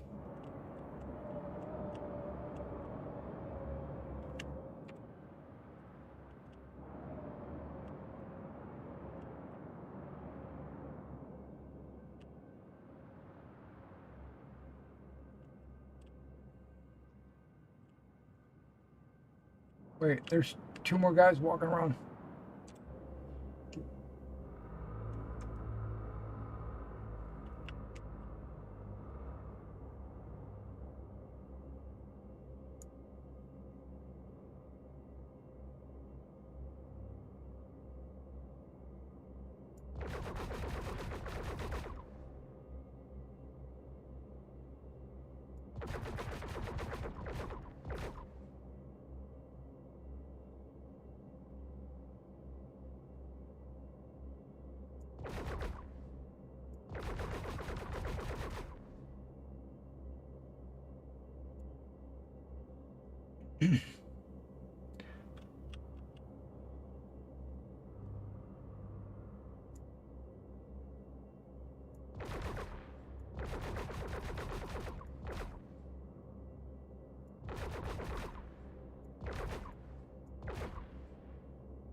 All right, I think we're good.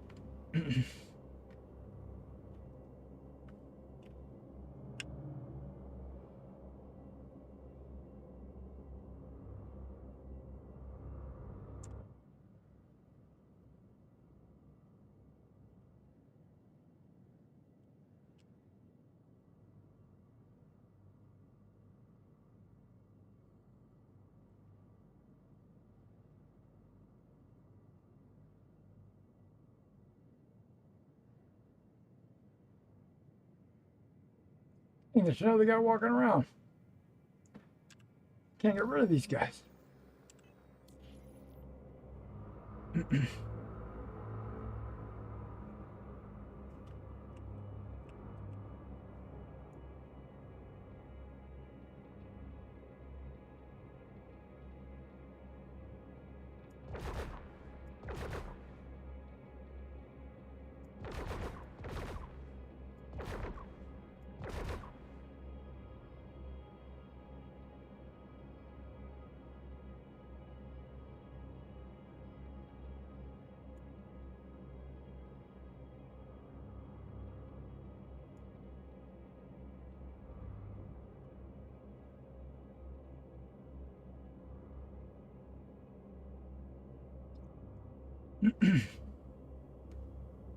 All right.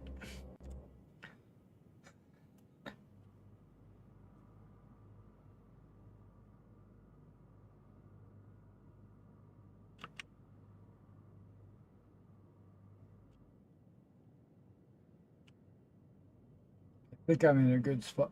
Did I just say control surface move? My ship?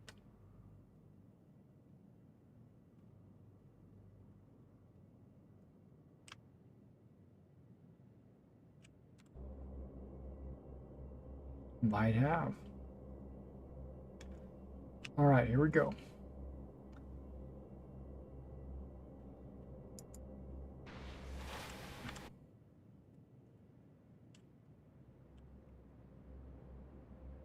Nice.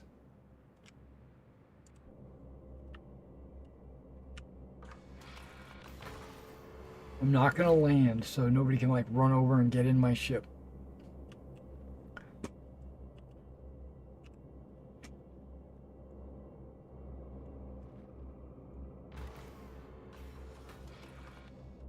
Doing it from the safety of my own bridge. Welcome to Rocket Space Industries.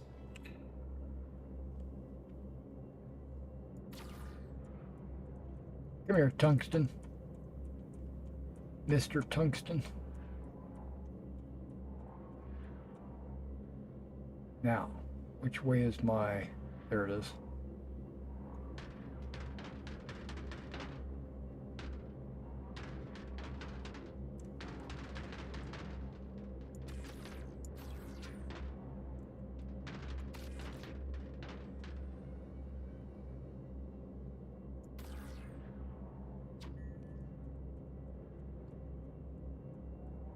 Corundinium. Corundum. This tractor, man, moves too fast, in my opinion.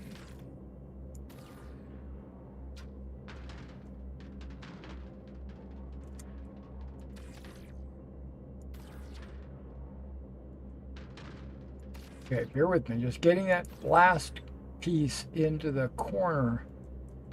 Ha! Oh, okay. Just takes a little bit of practice. Because it doesn't snap.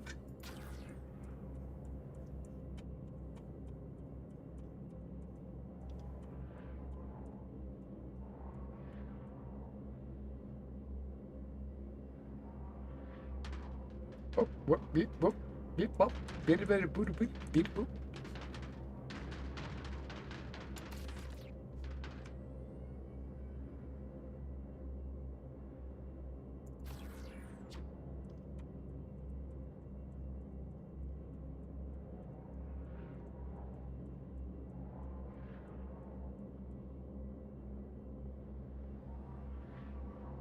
Slow it down, slow it down.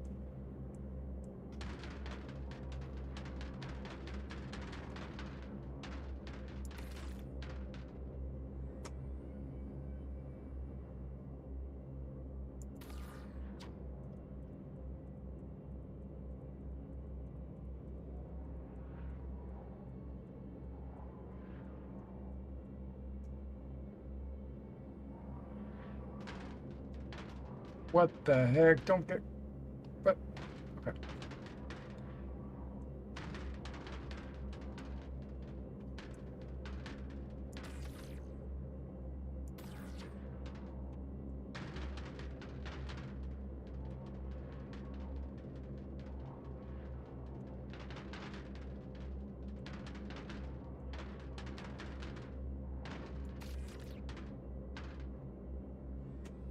That should be 5 boxes.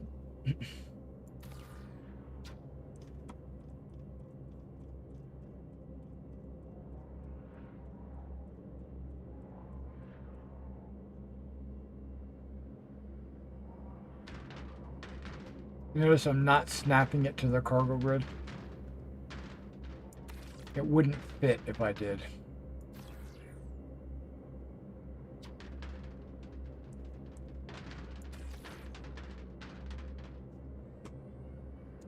I'm curious before I start picking everything else up. Oh, that is one. Okay, I was wondering if those boxes...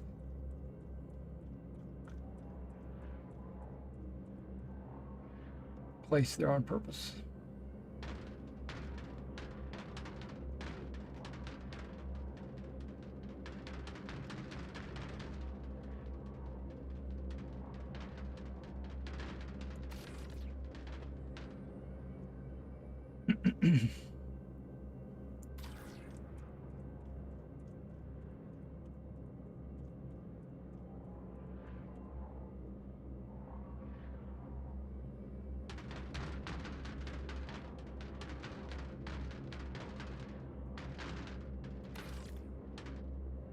Okay, so that should be 8, right? I need 2 more.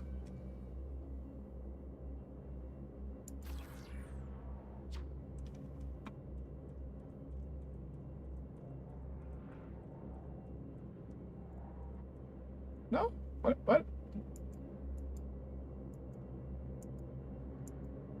Okay, that was a mistake. Something got disconnected.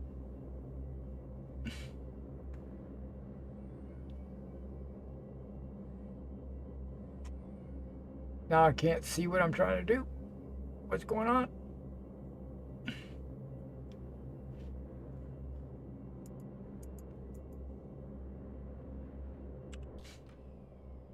Okay, for some reason it was reset itself.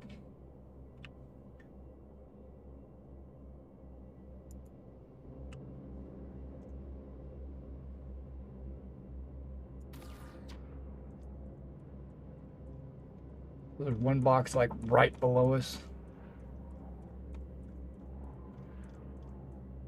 Wonder, is that an 11th box over there? It kind of looks like it is. I might try picking it up.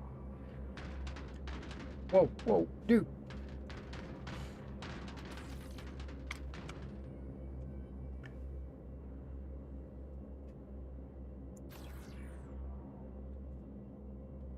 Maybe that's not a box. Oh, wait. I got it.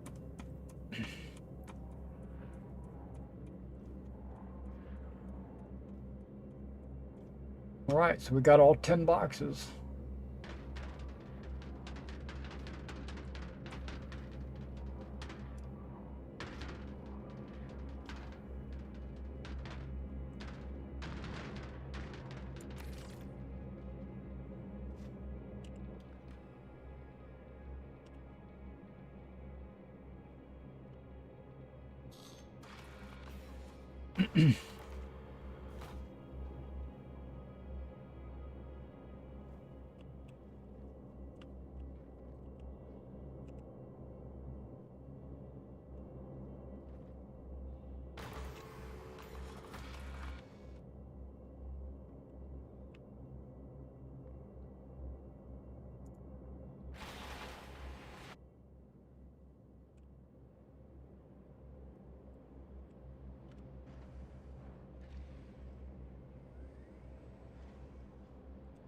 Landing gear raised.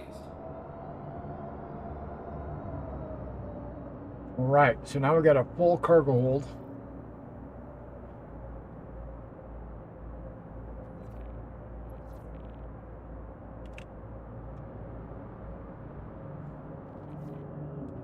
Shields are off.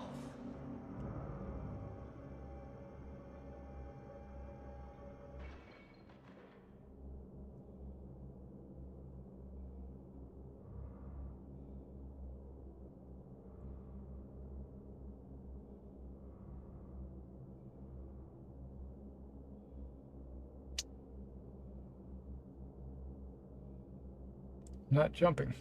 Oh, I'm too low. Never mind.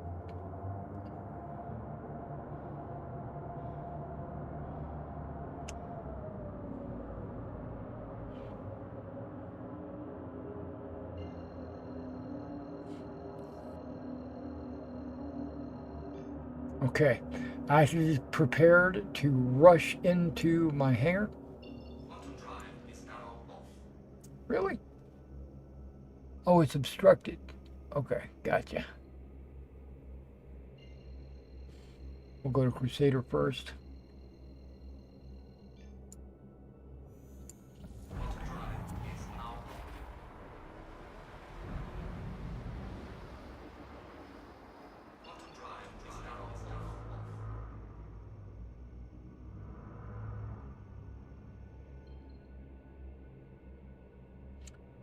So let's do this.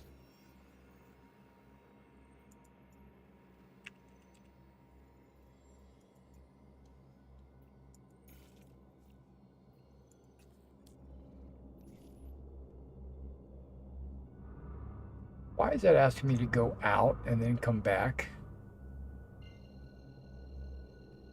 I'm not going to Stanton.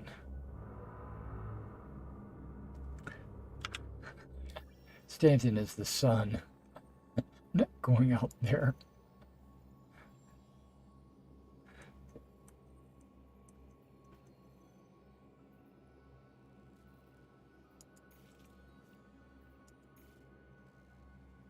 There, that's much better.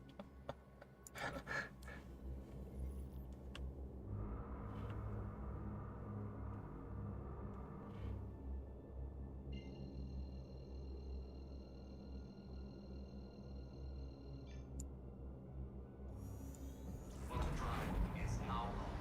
Auto drive is now off.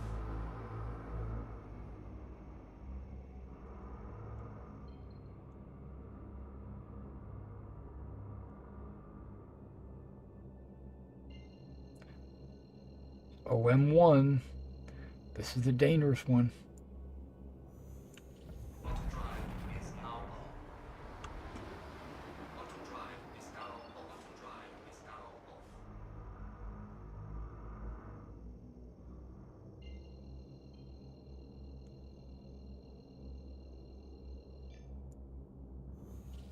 Auto drive is now on. Auto drive is now off. Quantum drive is now off.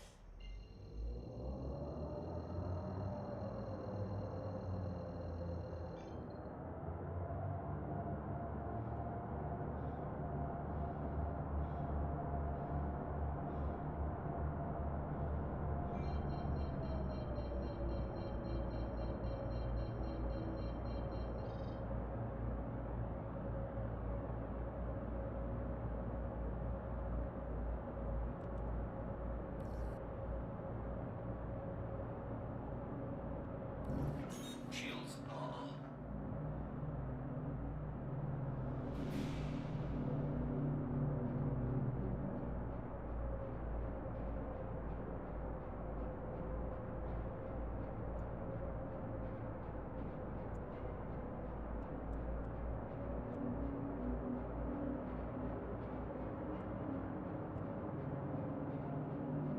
Wait, that's where I'm going. No, it's not.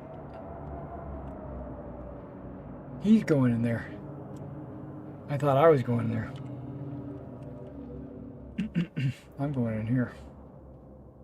Landing gear deployed.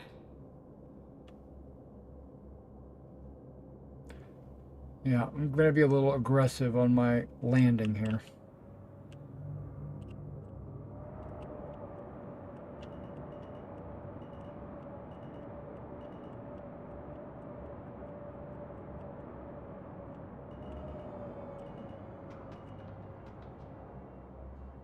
Maybe a little too aggressive.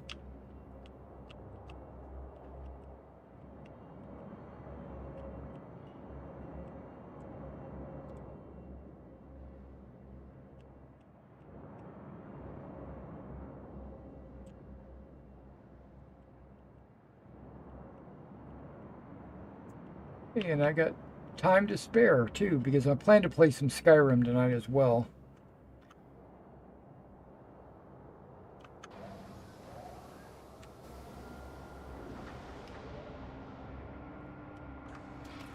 But I think I scheduled that for 3 o'clock, so we still got half hour.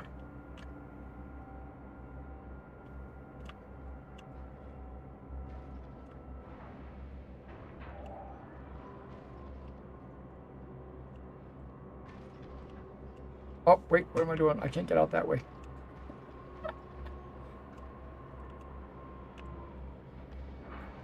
Boxes are in the way.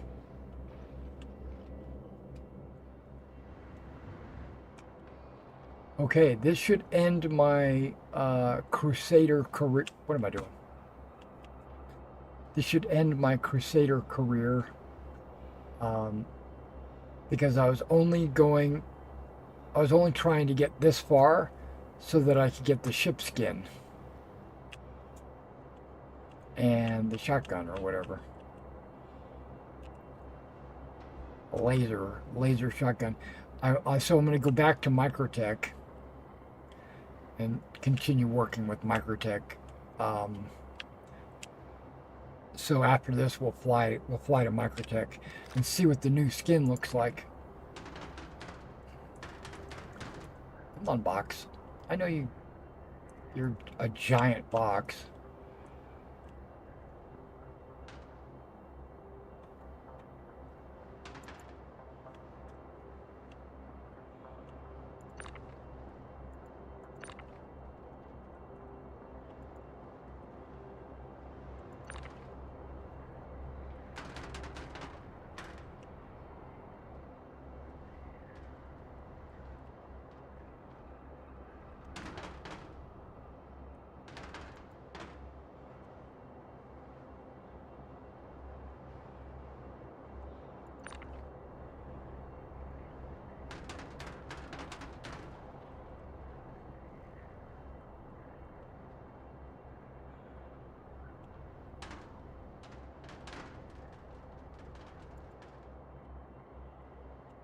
It lined up? Okay, it looks like it is.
All right.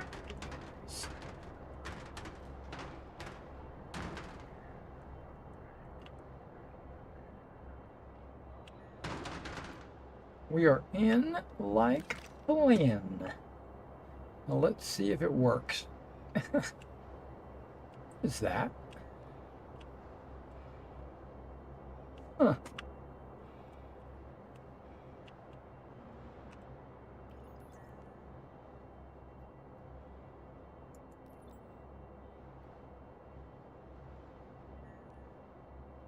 Oh, I got 2 contracts.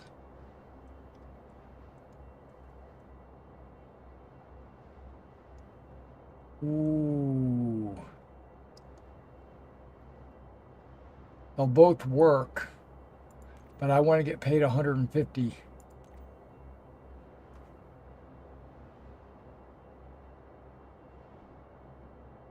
Okay, let me abandon this one. Let me submit that.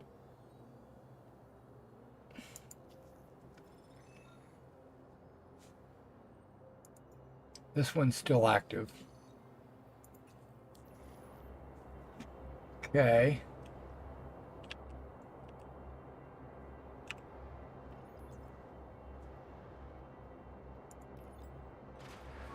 What? What? It might not be accepting that. See, look at it. It puts it over here. Aww.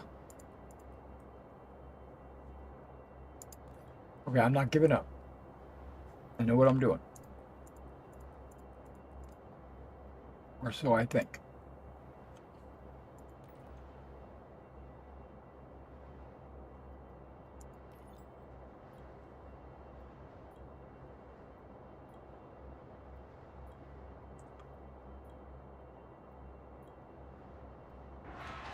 So now I'm just going to have to retake that mission, which I knew that was going to be a,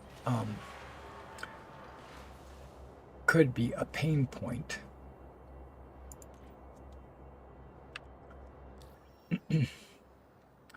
So what I'll do is, see, I don't know why that, it says deliver it. I don't know. So let's go back to Crusader. Let's go to that materials needed.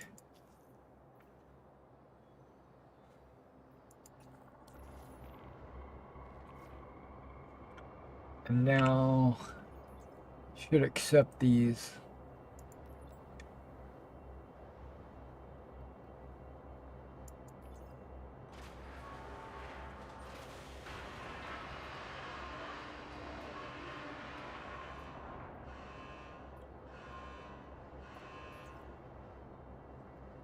Wait, what?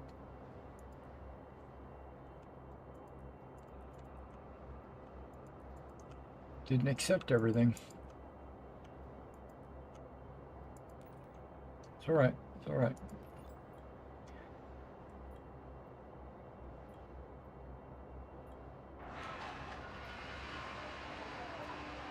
Up and down, here we go, up and down. Submit. Confirm. Please accept this as a token of my appreciation. Nice. Okay, it's taking everything. You've been awarded the shotgun and livery for the Aurora, Spirit, and Zeus. This is Denver from Crusader. As a thank you for all your hard work, Crusader wanted me to pass along a little something. I hope you like it.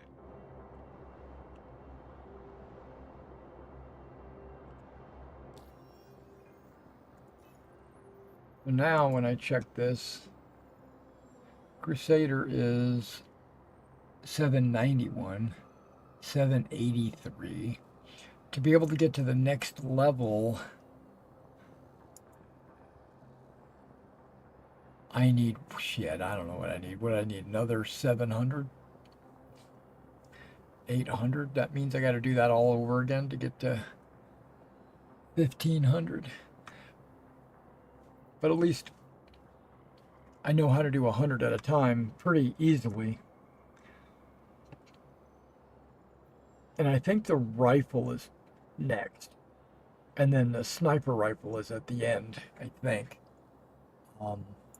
Yeah, let's go ahead and fly to Crusader, to Microtech, where I can continue my Microtech journey. And I can swap out the livery just to see what it looks like.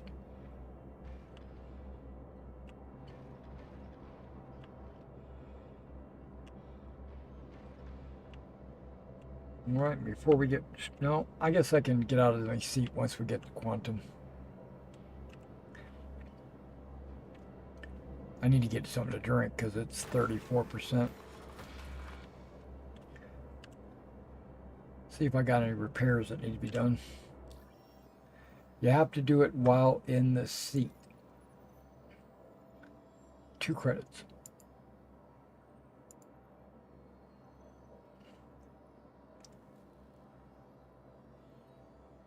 All right. Quantum, 7 credits.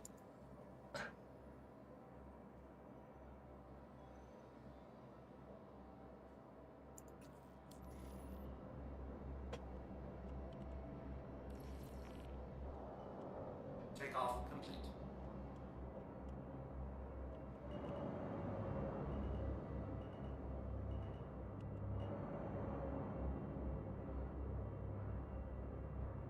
Oh wait, is it above? It's above.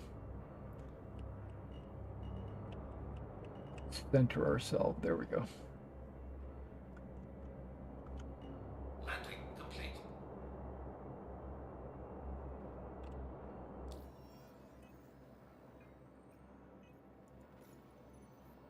Yeah, I didn't get paid that 150K because I had collected it and delivered it, but it didn't count it. It counted it towards that other quest. That's why I tried to delete that quest. Mission, whatever you want to call it.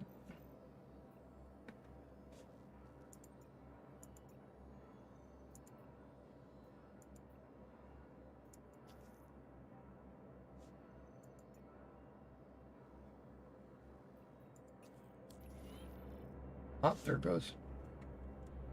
Takeoff complete.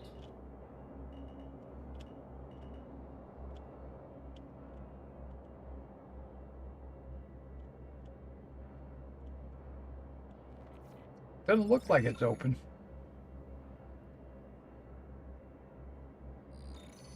I just saw that you're unable to complete the contract.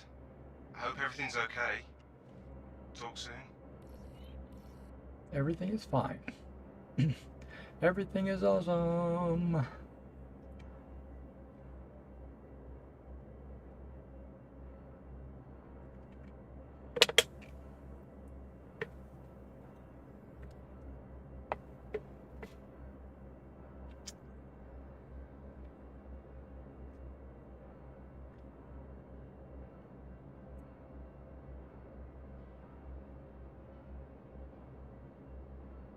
Come on, my hanger. Well, while we're waiting for the hanger, and of course, as soon as I stand up, it opens up.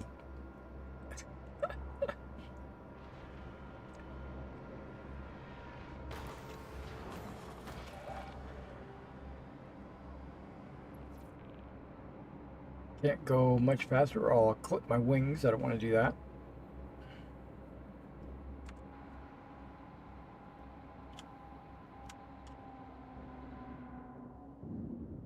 Looking good, looking good, looking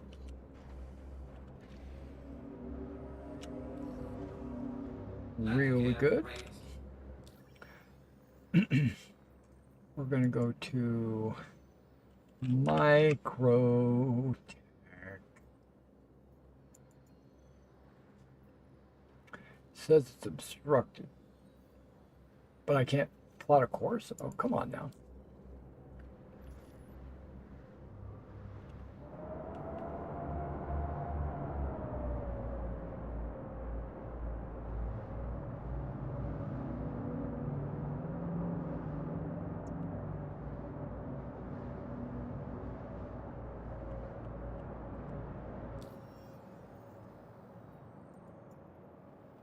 New Babbage.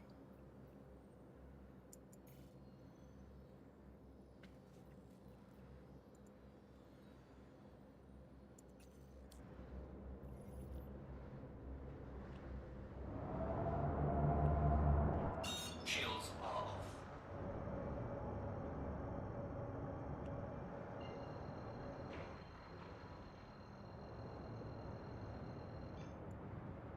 Auto drive is now on.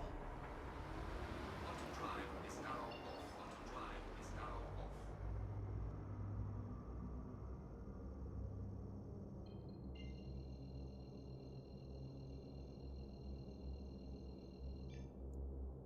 Auto drive is now on. Okay, we're on our way.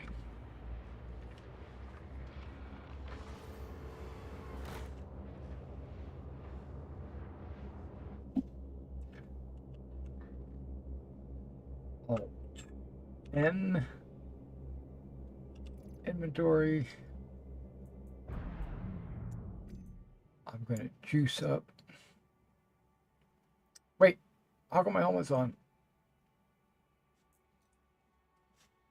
Inventory. Did I just put it on? Alt. Oh, wait a second. I hit Alt N. Not. There we go.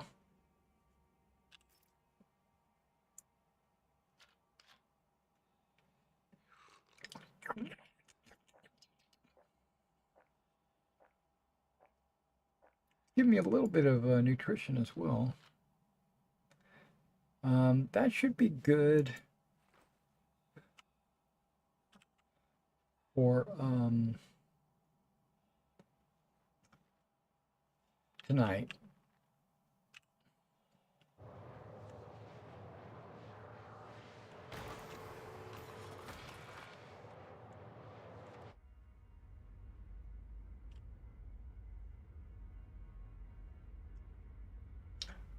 Yeah, I really like this skin, but I'm hoping the Crusader one's even better. I guess we'll see.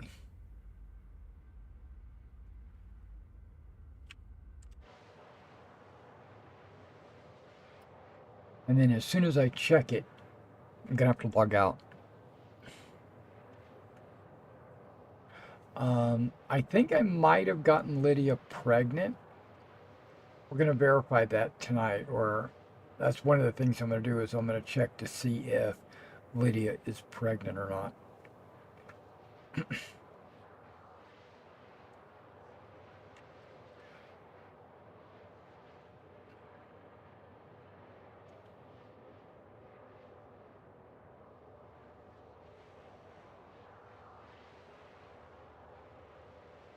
Well, now we're in the soul cairn.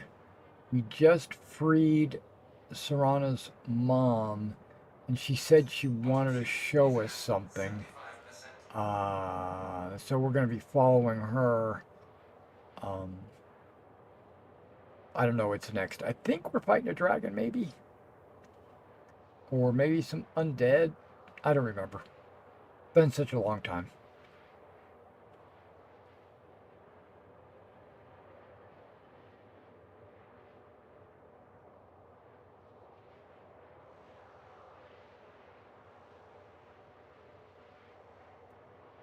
Sir, her, make a wish. Okay. Well, we're almost there. Sean, I'd really love for you to, be able to join us in our Pendragon game. I think you'd enjoy it. I think you'd have a good old time. But you might not be into role-playing games. And if that's the case, then okay, no worries. But I think you are because you watched the live stream, so.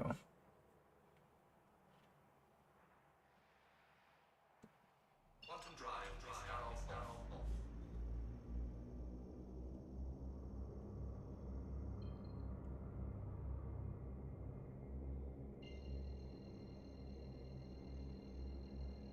Cooling.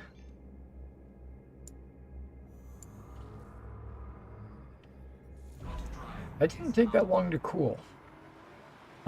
Some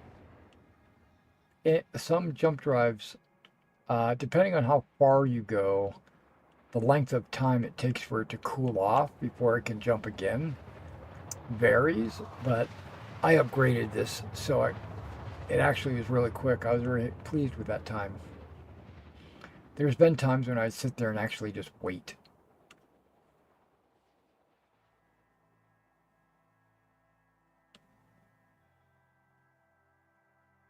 Quantum drive is now off.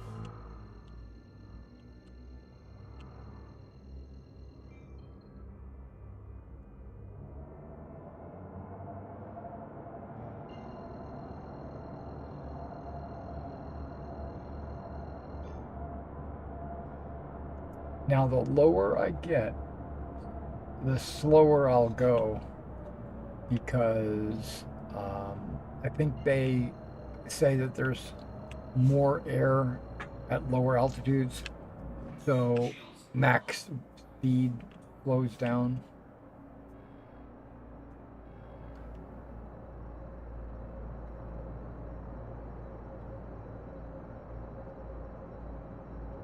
Sometimes it's not slow enough.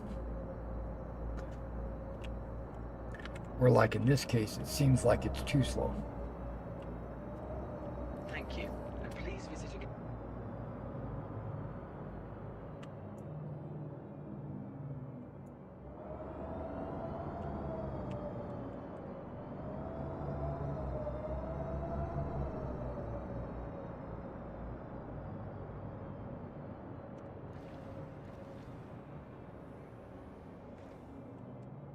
Landing gear deployed.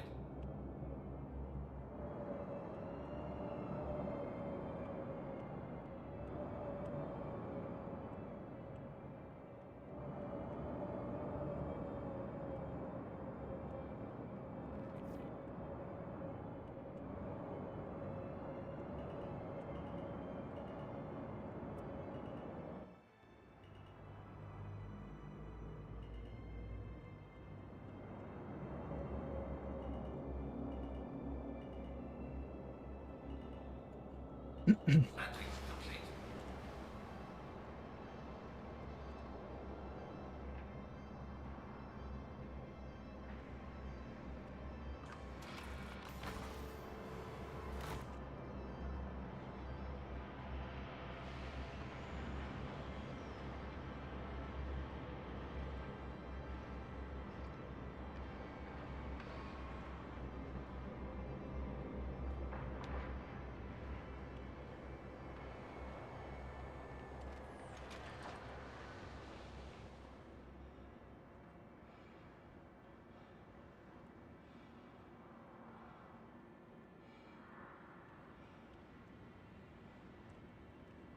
Welcome to the ASOC Vehicle Retrieval System. Your vehicle has been moved to our storage facility. Please visit us again. Goodbye.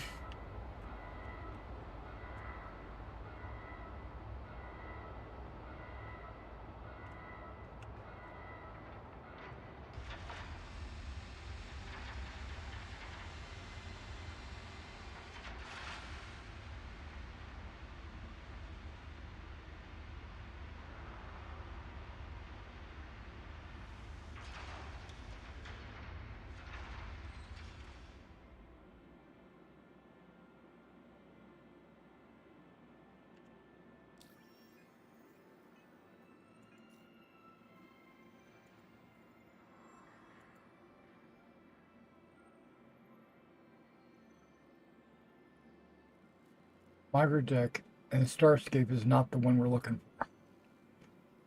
for. Now, the last time I had to log out and log back in. So, that's what we're going to do.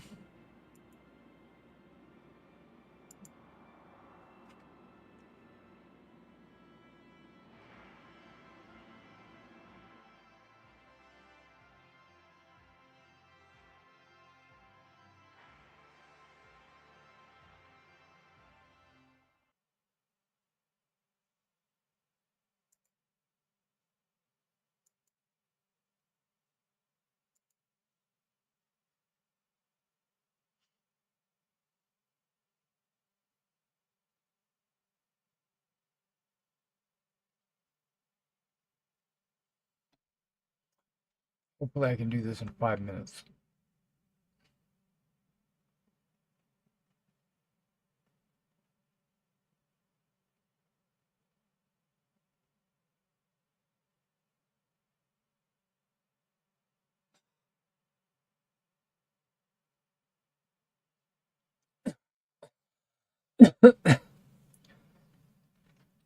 None of this shit.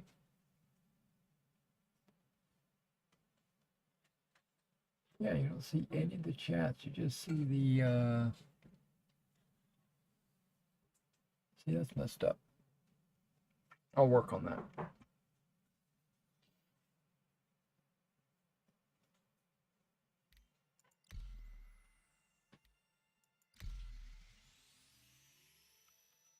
While we're logging in.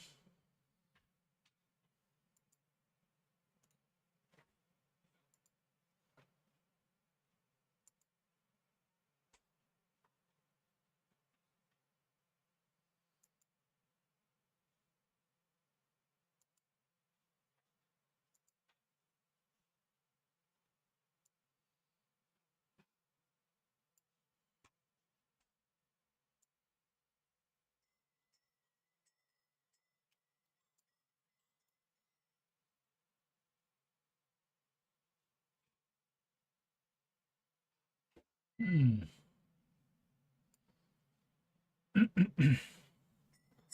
Yeah, why isn't that showing up purple?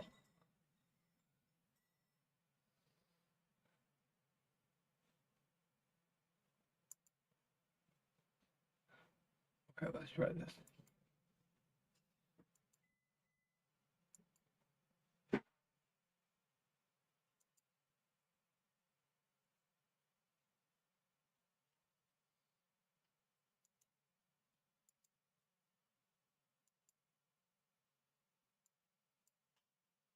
Now it's purple.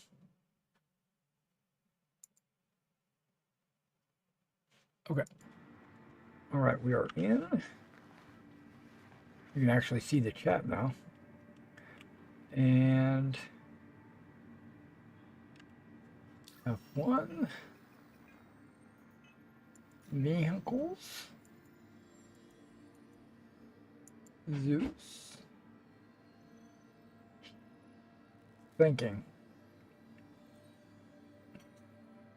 Like, are we sure we want to do this?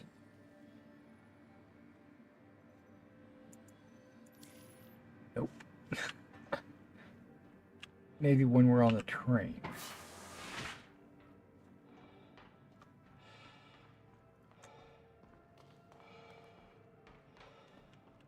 Because it's going to take a minute to get to the... Also, in this next patch that's coming out, when you spawn in, you don't spawn in a hab, you spawn in your hangar. So that alleviates some of the friction, time. Now, the problem I have with that, I don't have a problem with the speeding up the time, but I have a problem with what use are all these habs now? If you're never going to log into a hab, why have them?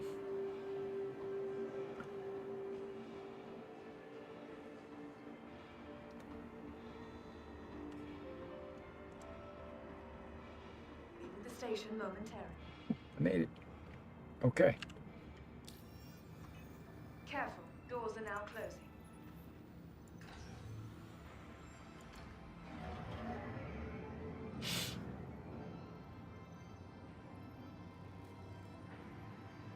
Oh, it's starting to pop up.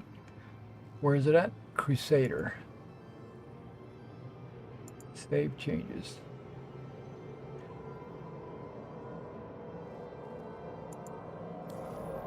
Okay, it'll be ready for me when we get there.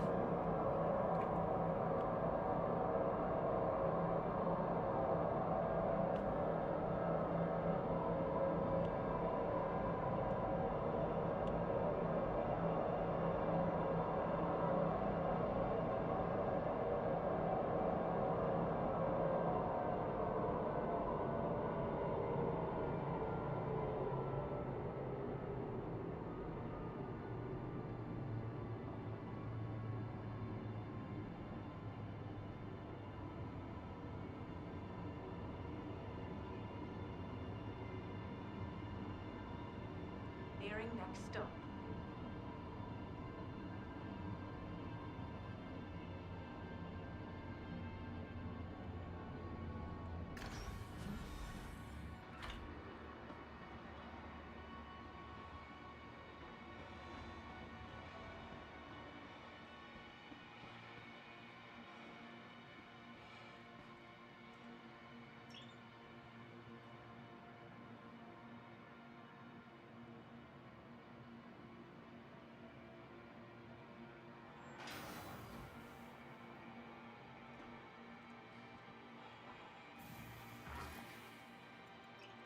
My son just got up for work. He's got up about an hour or so ahead of time.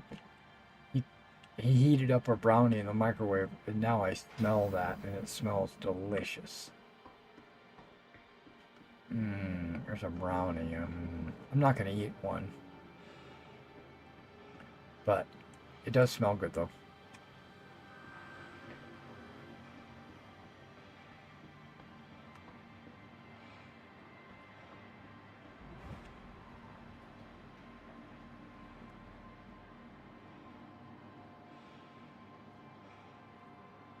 You know what? I didn't have to dispose of a body.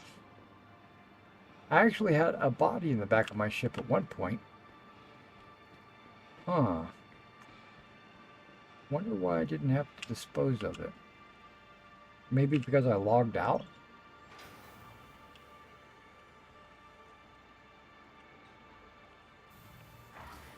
Auto-corrected or something, maybe?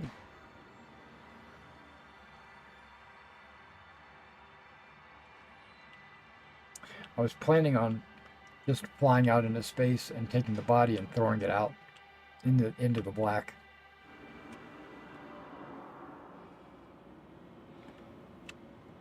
Okay, here comes a moment of truthage. Welcome to the ASOP Vehicle Retrieval System. Your vehicle has been delivered to the. Please visit us again. Goodbye. Now we're gonna go check this out.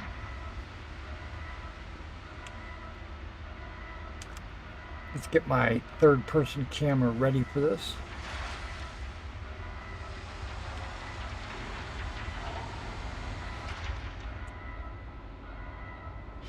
Ooh, oh no. I was gonna say it's got stripes.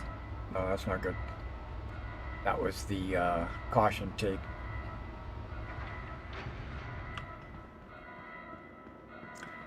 Okay, that's not tall enough. Moving the camera up. Okay, that's as high as it goes. All right.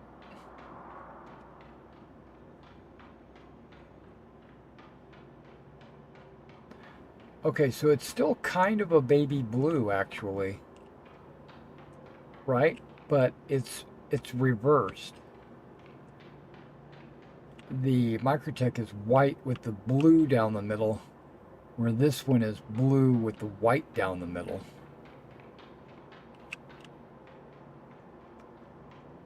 And of course, it's got the Crusader Industries right there.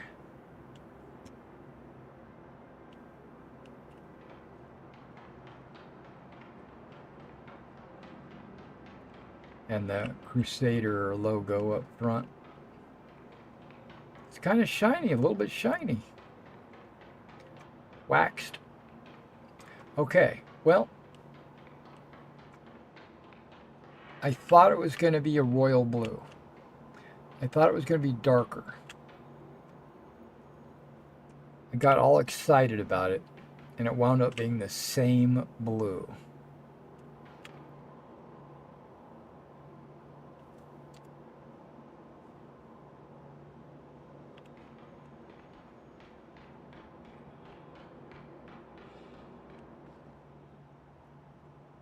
The underside looks dark, but that could just be that it's in shadow.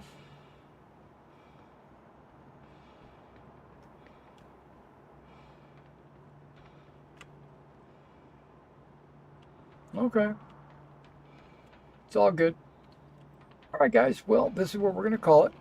I'm going to log out, and I'm going to switch over to Skyrim. Probably start at about 3:15. If you're interested in Skyrim, please log back into my channel, because this will not automatically switch you over. All right, Sean, I'll see you again. And be sure to like and subscribe to the channel. Hit the notification icon so you'll be notified anytime I go live. And I appreciate you guys, and I will catch you in the next one.